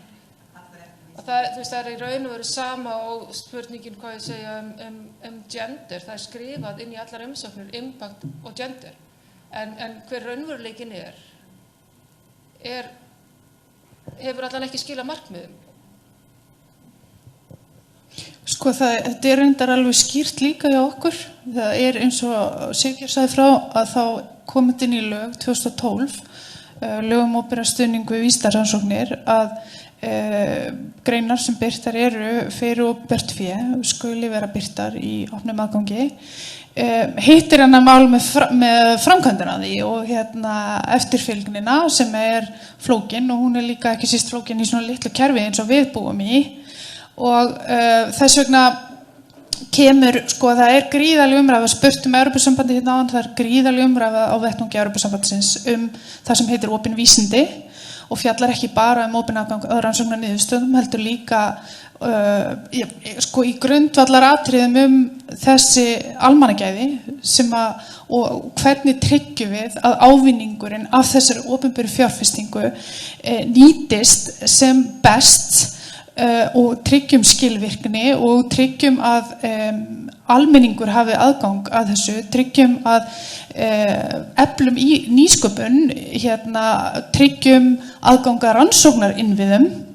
Það til dæmis stór spurning líka að við séum ekki með tæki sem eru læst inn í einhverjum stofnunum og sem að nýta þessa fjárfestingu sem best og við auðvitað hér á Íslandi fylgjum dálítið umræðunni erlendis, við erum ekki mjög mikla svona við erum ekki miklu frumkvöðlar í stefnumótum, við þurfum svolítið bara að fylgjast með hvað eru hinir að gera, við erum einfaldlega það lítil og það gríðarlegur þrýstingur að utan, Evrópusambandið að gera þessar kröfur til þess að við höfum almennilega stefnu og við fjöllum þetta og Vísinda- og tækniráð setti þetta á dagskrá síðustu stefnu sinnar en að vísu fjallar sú aðgerð aðalega opin aðgang að gögnum. Við ákváðum, það var stofnaður hópur undir menntamálaráðuneytinu sem að fékk það hlutverk að fjalla þessa aðgerð og hrinda henni framkvæmt með einhvers slags stefnu og það var okkar mat og það nú nokkrir hér í salnum sem að hafa unnið í þessum hóp og Sigurgeir var með einn af þeim og okkar mat var að við þyrftum, það var þessi íslenska leið sem við gerum stundum, við skellum þessu í lög og svo bara vonum við að besta, að sennilega hefði hún ekki skilað þeim árangri sem við hefum vonast eftir, þannig að því einmitt vegna þess að þetta mjög flókið, þetta menningarbreyting og þetta gerir kröfur til þess að við séum að eiginlega setja þetta á agenduna. Það ekki einhver endanleg stefna sem við getum sett núna, við þurfum að vera að fylgjast með og við þurfum halda þessu samtali lifandi. Þetta er gríðarlega mikilvægt mál og við erum með tillögur, við erum búin þessi hópur sem sé búin að leggja fyrir menntamálaráðherra tillögur sem að til þess að innleiða þetta ennþá frekar og í þeim felast ekki einhverju svona harðar aðgerðir, þetta er meira nudging, þetta er, við erum að útskýra efni, það skiptir máli að við getum útskýrt þetta fyrir pólitíkinni, af því að þetta er fjármagn og pólitíkin er áhuga á fjármagni, þetta er opinber fjárfesting og af því þetta er eitthvað sem að, þú veist, pólitíkin ætti að hafa mikinn áhuga á og hefur.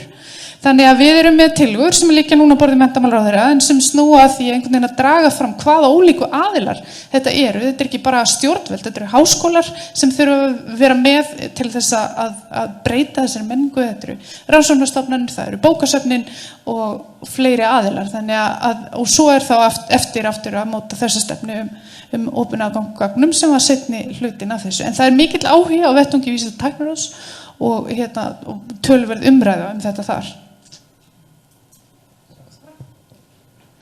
Já, takk, ég heiti Sara hérna frá HR.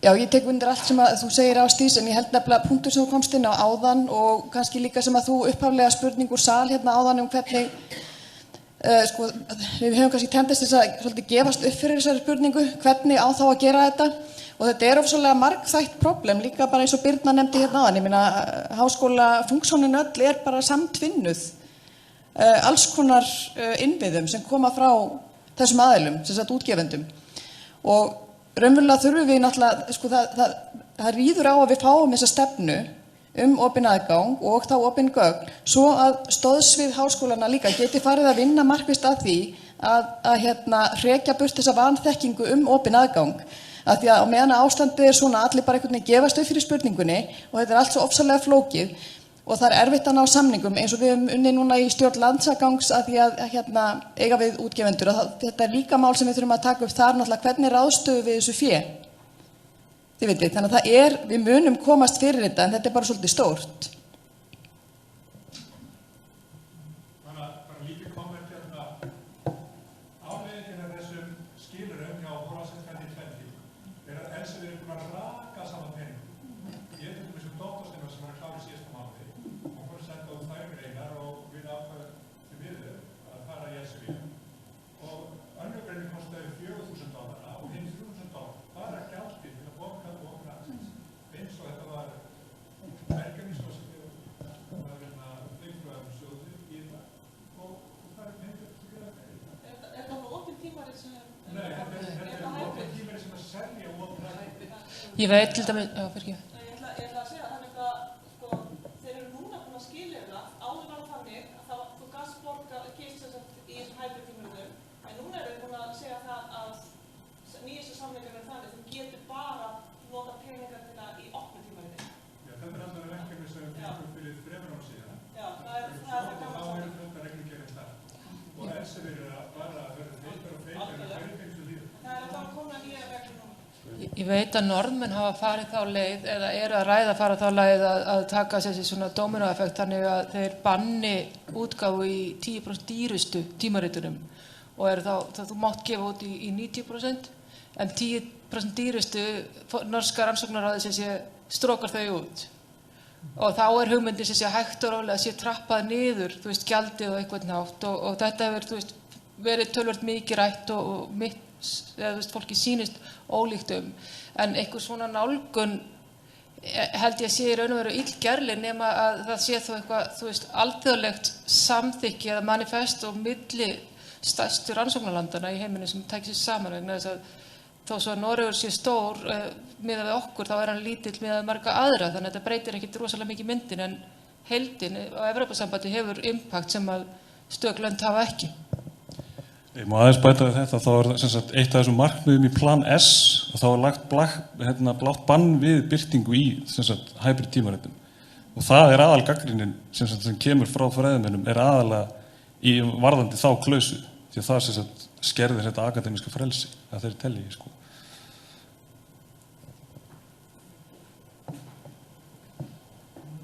Ég bara velti svo fyrir mig að því að ég þekki ekki þessar reglur og veitum það ég hef alltaf staðið þeirri meiningu að það væri nóg að uppfylla þessar kröfur opinn aðgang með því að birta í varðveislusafni að tilskildum þeim tíma sem að lokuðu tímaritin eða hefði tímaritin gefa. Það þurfum að birta síðast útgáfa á handritinu en bara, er það nóg til að uppfylla skilyrði Evrópusambandsins eða? Já, það tel ég. Ekki sammála.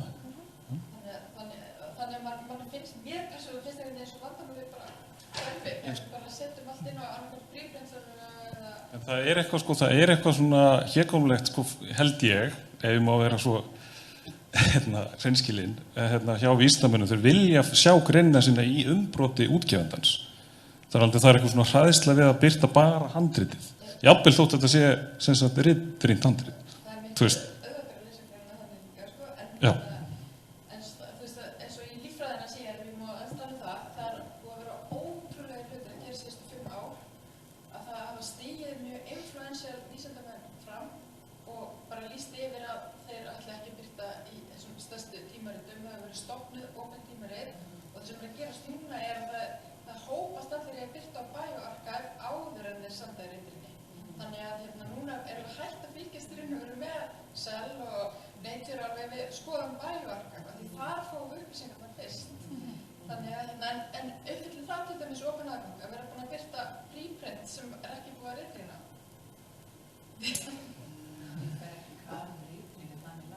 En er þetta ekki líka bara spurningum að við séum að lenda á umræði sem að síðan að ég heyrði fyrst talað þetta fyrir 15 árum.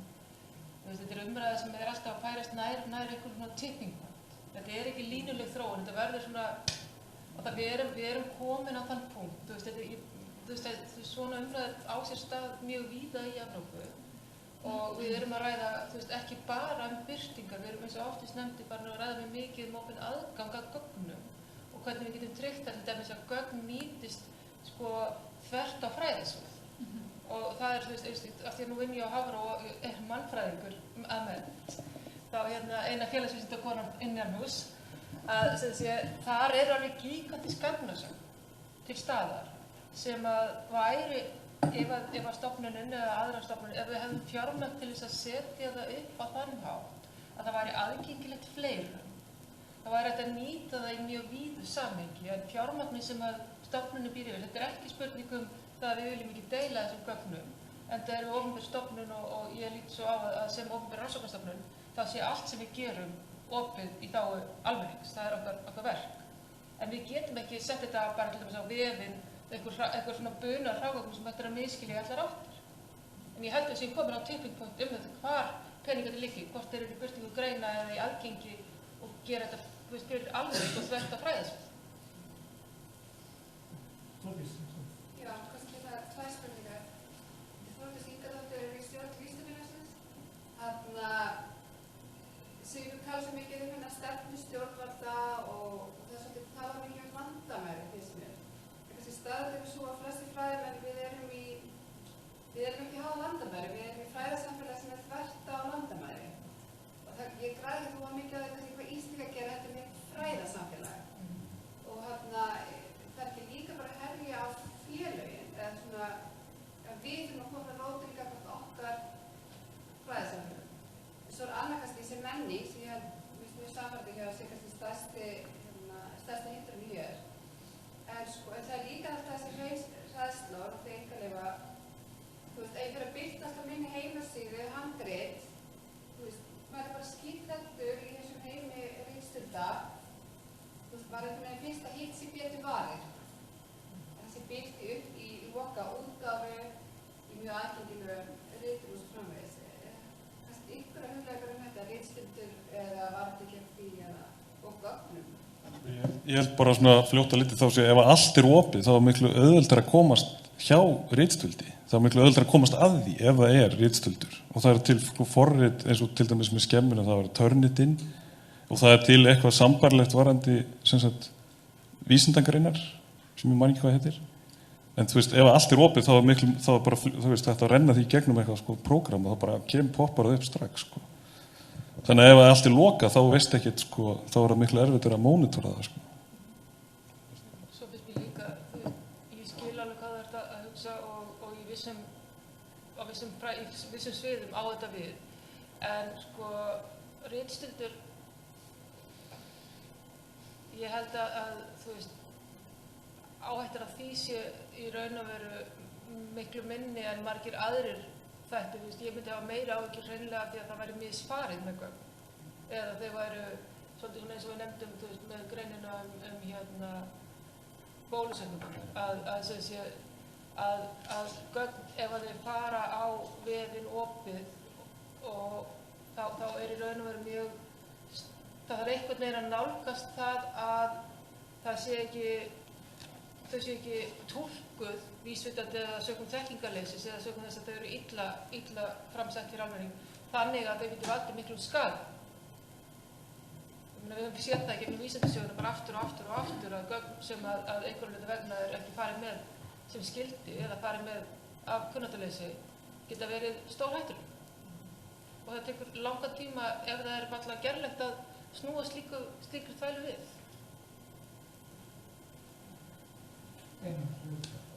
Já, stutt já. Ég er stundum í þeirri stöðu að ráðleggja fólki að birta ekki, heldur birta ekki strax.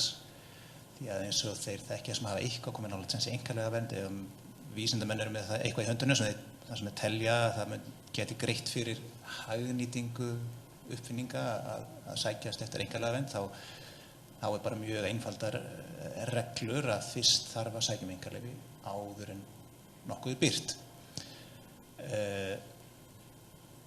Og mögulega er þetta, ég sé til dæmis ansi mikið í efni svona ritgerðum sem eru lokað að lona og dónum árum saman og ég veit ekki af hverju það er, hvort það tengist, menn séu að gæla við að sækja einkaleyfi, það fólk kemur alltaf ekki í stórum stíl til mín, sko, við erum ekkert að það fara ekki að þetta eru sárafáar einkaleyfisumsóknir sem eru lagðar inn á Íslandi frá íslenskum fræðasamfélagi, þannig að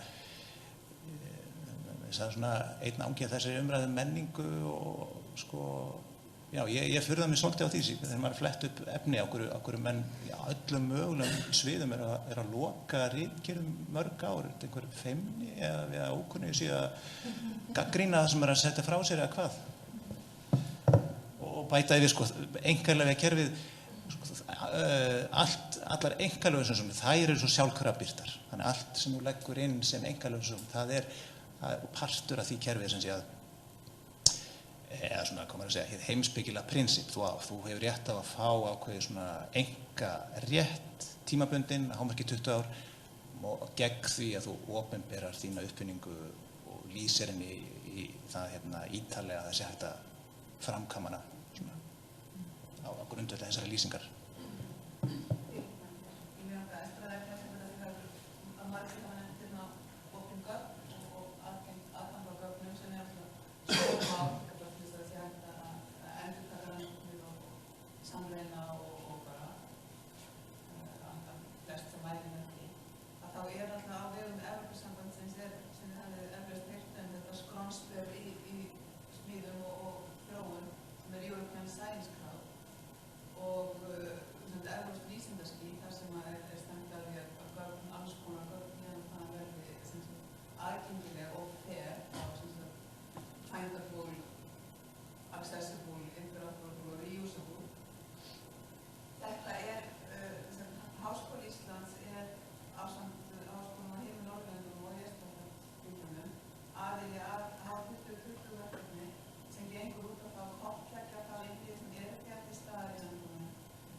Þannig að ég vil bæta við í svolítið gögnin að því að þessi umræða eins og viðkomgögn og hvort fólk fara illa með þau og annað slíkt. En það einn þáttur líka sem við erum að hugsa eins og stærstu málin sem hafa auðvitað komið upp þar sem að vísindamenn eru að ljúga upp gögnum. Þeir geta það ekki ef gögnin sem liggja bakvið. Og það eru núna mörg tímarit sem bara heitt að fá gögnin þegar þú séu ekki opnuð. Þannig að þetta með því að opna gögnin, með því að gögnin er aðgengileg, þá er ekki hægt að ljúga í vísindagrein. Og oft allan að hafa fyrir að svindla sem það að búa til gögnin. Einmitt. Það er náttúrulega líka meðfram þessari þróun þar sem er alltaf meira og meiri krafa opið, að þá er náttúrulega að verða til annar svona skimunarbransi. Þannig að það eru rís upp eins og gorkúlur alls konar fyrirtæki sem skima eins og Turnitin, svo ég taki dæmi bara forrit sem við erum að hugbúnast mínútum til þess að skima eftir ritsuldi. Þannig að það er raunverulega held ég svarið við þessum ótta sem ég held ég að sé í rauninni ástæðulaus sko. Ég ætla bara að bæta við varðandi gögnin að þetta er auðvitað hluti af að tala á opin aðgang af vísindagögnum. Er hluti líka af stærri mynd. Það er starfsmaður í fjármálaráðuneytinu núna að fjalla opin gögn almennt sem að verða til hjá ríkisstofnunum og það er gríðarlegt ákall eftir því að það gerist eitthvað í þessu. Við erum að framleiða meira og meira af gögnum. Við búum einfaldlega bara einhvern veginn á einhverju gagnaöld og við erum að fara inn í eitthvað sem að allir kannist við orðið fjórða iðnbyltingin, buzzorðið fjórða iðnbyltingin. Það verður, við á Íslandi munum ekkert ráða því gerist þetta ekki. Þetta mun gerast og það er bara spurningin það ætlum við einhvern veginn að vera móta okkur stefnu þannig að öll þessi gögn og hugsa ykkur öll þekkingin sem verður til Ísland við það og Íslands samfélag sem dæmi eða jarðfræði eða what have you, við það að við opnum þessi gögn og við tökum þátt í alþjóðlegu samstarfi gögnin. Mikið power í þessu.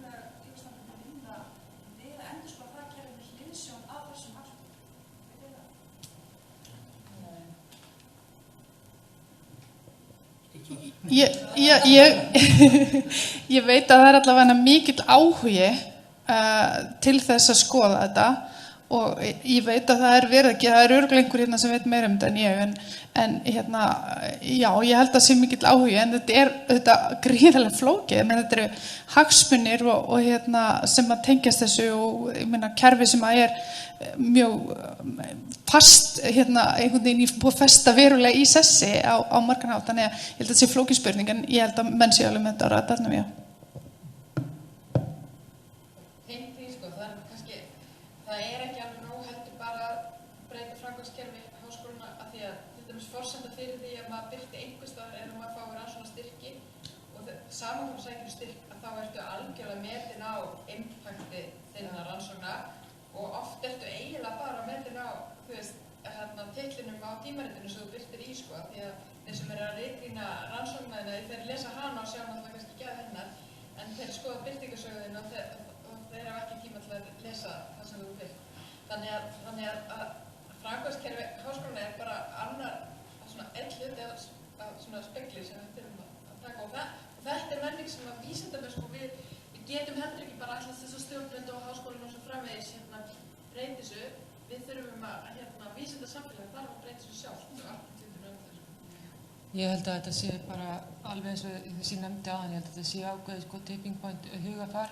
Það er, þetta er ekkert eitthvað eitt, þetta er ekki framgangskerfin eða stóru fyrirtækin, þetta er orðið sem margir hlutir og svo segja menn, það er ekkert að hreyfa þetta af því að þetta er allt einhvern veginn svo pikkfast, þessu stóru og þessir og ég þarf að fá framgang og það er alveg rétt, það er sömu rök fyrir því að kjósa ekki að því að það skiptir einhver máli en endanum eru alltaf kosningar og einhverjir fá umboð. Þannig að þetta er þú veist, atriði sem þarf að horfa á held ég svolítið heildstætt og líka þetta er svo oftast nefndi, þú veist, menningin og að tengja þetta við sko, stærra samfélag vegna þess að ég upplifi það, náttúrulega hef ég aldrei verið starfandi vísindamaður, en allt stoðkerfi vísinda er hugsað út frá auðvitað kannski stjórnmálum og stefnumótandi aðilum til þess að svara áskorunum sem að samfélagi stendur frammi fyrir hverju sinni og þannig flæðir fjármagnið að einhverju leyti frá hinu opinbera á ákveðnar áherslur, sama hvort það er í gegnum sko Evrópuáætlanir eða þjóðaráherslur. Og það er eitthvað sem við þurfum kannski bara að horfa í víðara samhengi, hvernig ætlum við að nota, þú veist, samfélagslegan auð til þess að bæta þekkingu og velferð okkar eða heildarinnar í heiminum með þessum fjármagni. Þetta er ekki bara, þetta er eins og þú segir, þetta er alveg sérkvöld sem þarf að vinna í, en ég veit ekki hvernig ég er ekki með stutta svari, sko. Það er skjótt inn hérna, Birgir í Landsbókasafni, landsagangur. Við sem sagt í Landsbókasafni, við vinnum ekki með Norðurlöndum og opinn aðgangur hefur verið viðfangsefni svona sístu samtaka landsagangur á Norðurlöndum núna í mörg ár, 3-4 ár. Og ég veit alveg til þess að við fylgjumst mjög vel með því öllu saman og sko ég veit, þeir sem draga þennan vagn, það er í raun og veru bandalagi og stóru rannsóknarstofnanir í Þýskalandi og Frakklandi, nefndi á þeim, eins og við þekkir þessi í Þýskalandi og þetta kemur, þetta er svona samstarfsverkefni það er komið ljósa einu mesta andstæðin og opinn aðgang er í raun og veru úr rannsóknir samfélagi, meðal vísindamönnum, við fyrir svo hrættir og svo hættulegt og svona. En þetta þarf að koma bæði neðan og ofanfrá og eiginlega frá hliðunum líka. Þessi aðalega þurfa að vinna saman. Því þetta eins og í Finnlandi þar var mjög mikilvægur styrkur úr fræðasamfélaginu við að segja upp áskrifta einsetningu þessum dæmi. Það var fræðasamfélag og upplýsa það. Þeir voru fylgjandi í að gera það því þeir vissu eitthvað þetta, allir samstíga. Og ég veit að Norðurlöndum horfum ekki til Þýskalands. Þýskar að draga svolítið hafa gert. Ísland, við erum lítil, Norður stærra en þeir sem lítil og Þýskaland stór. Og þá þurfum við kannski að finna okkur samstagsstaðarlega og kannski fara að setja upp á tímamörk eins og á Norðurlöndum oft með 2026. Og við erum svona 5 árum eftir Norðurlöndum með eitthvað svona reis. Við þurftum eiginlega inn í svona stefnu að setja ártal. Hérna átt gerst og skamur tími, svo þarf að fara að vinna til að Þetta er sjálfur rétt að vera bottom line er, þú segir, þú veist, vísindasamfélagið er svo hrætt, en það er full ástæða fyrir því vegna þess að það er pressað á vísindasamfélagið. Þú veist, þú færð ekki framgang, þú færð ekki að vinna rannsóknir, þú færð ekki styrki nema þú fylgir reglunum og skilur að þú ert að koma inn, þá verður að leika sama leik og allir hinnir.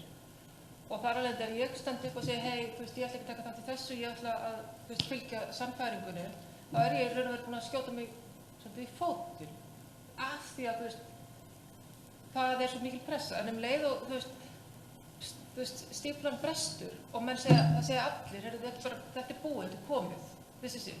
Það verður ekkert mál, en það er þessi sko skelfing sem er núna því að, þú veist, það fyrstu kannandur sem eiga að fara á stað, það er svolítið svona sjálfsvígs leðangur fyrir því sem vísindamann á byrjunarpunkti.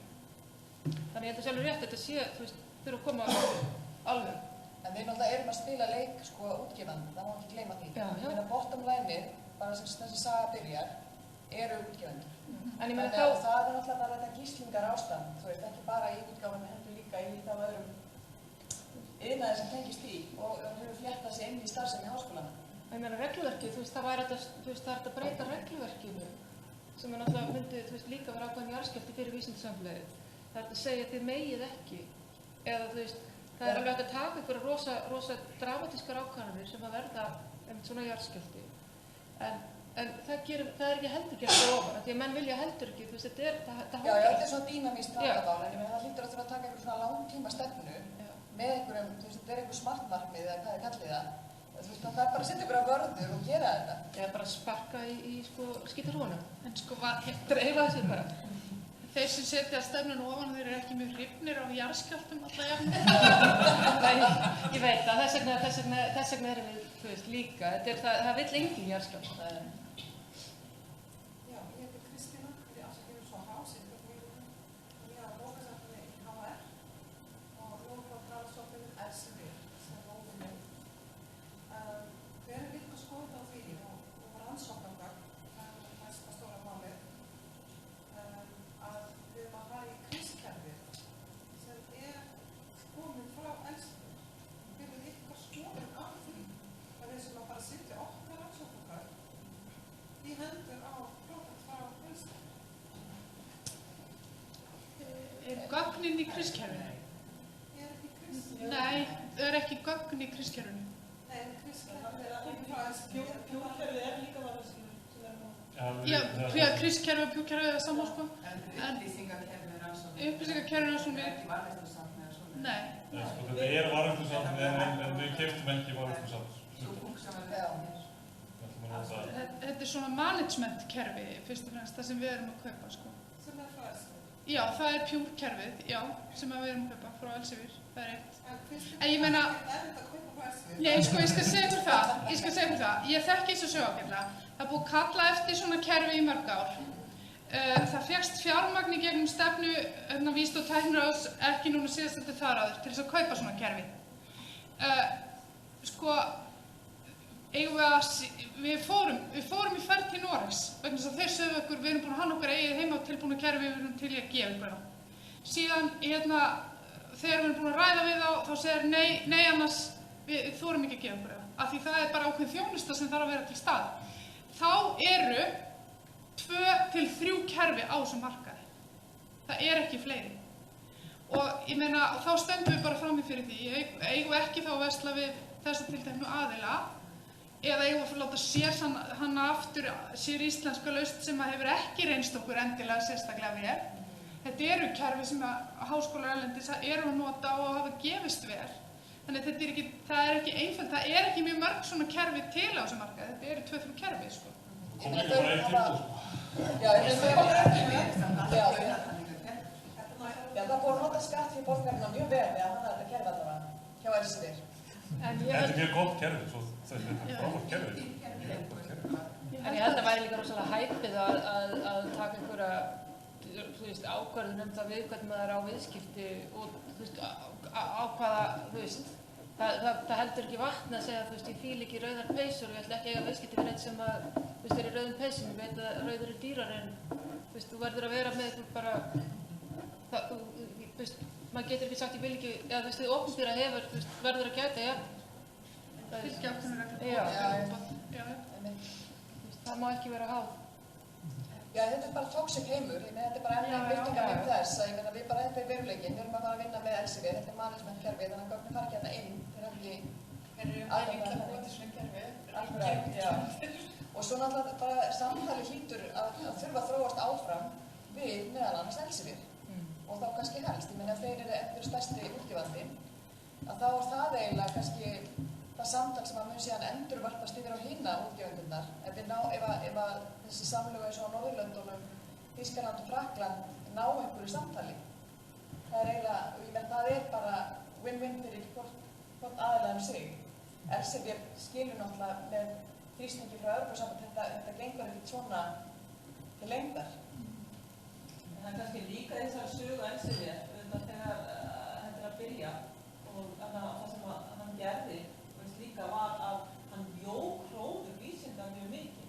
Þess að hann var verið rosalega góða markaðssetningu og fætti í að hann var ekki einhverja 20 og 30 eitthvað mjög ungur og hann bara dætt í hug ef ég fæ vísindamenn til að byggja mér þá svo auðvitað að selja skólanum hans og kaupa profit skólanum hans. Þess að það var briljant mark í alveg og hann gerði það samtalið besta fólkinu sem hann fékk þetta fyrir sér en hann gerði þetta líka mjög vel. Það sem síðan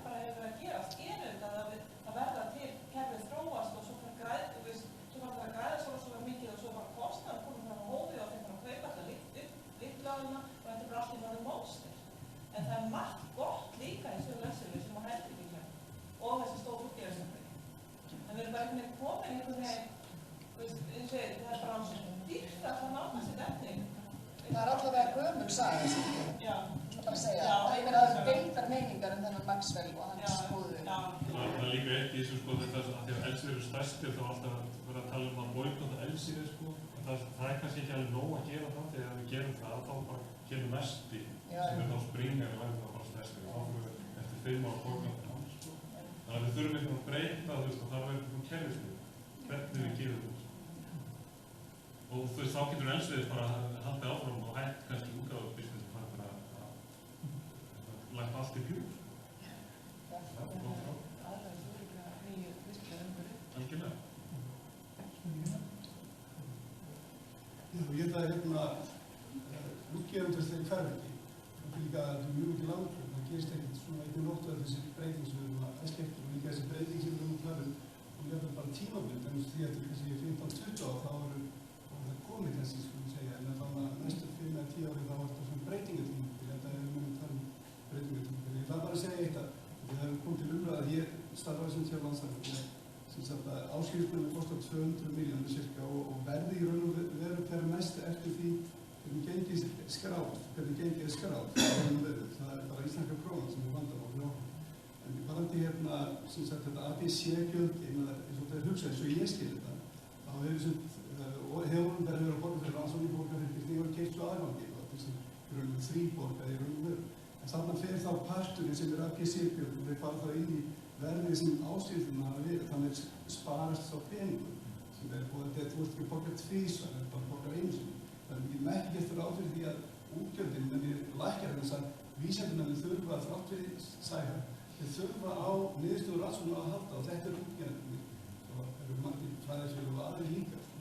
Þannig að þetta, ég held að eins og með hybrid tímandi að hann er farin, en menn helst ekki fyrst í hybrid tímandi. Það er svona, það er ekki snöggt. Það er líka náttúrulega að hafa ABC-gjöld sko, en þú veist, það er mjög á því 20.000 eða 50.000 en 5.000 fyrir eina grein. Það er eins og það er mismundi verð á byrtinni björnum og þá er það vísindamenn þess að fara að huglega hvað er borgarsætt. Það sé ykkur að núna klukkan 3 þegar húsið var bakvið, þetta er Setberg sem er Háskóli Íslands, það er húskennslan í Háskóli Íslands og við erum opið húsmyndið 3 og 5, þannig að allir velkominn. Það er bara næsta húsið á bakvið. Endilega að koma, það er í nágrunnu og þið getur verið að stúpa hérna hún í klukkutíma. Spjartar og draka.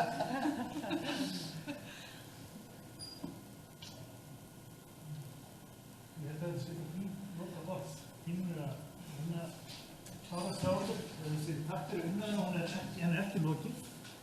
Það er margar spurningar eftir og við erum ósvarað, forriðinu þess ákveðin að þróast og eins og að segja að viðhorfið sem að sjá að þessi er svona nálgast þennan tímapunkt, sjá þessar breytingar gerast í þessu umhverfi.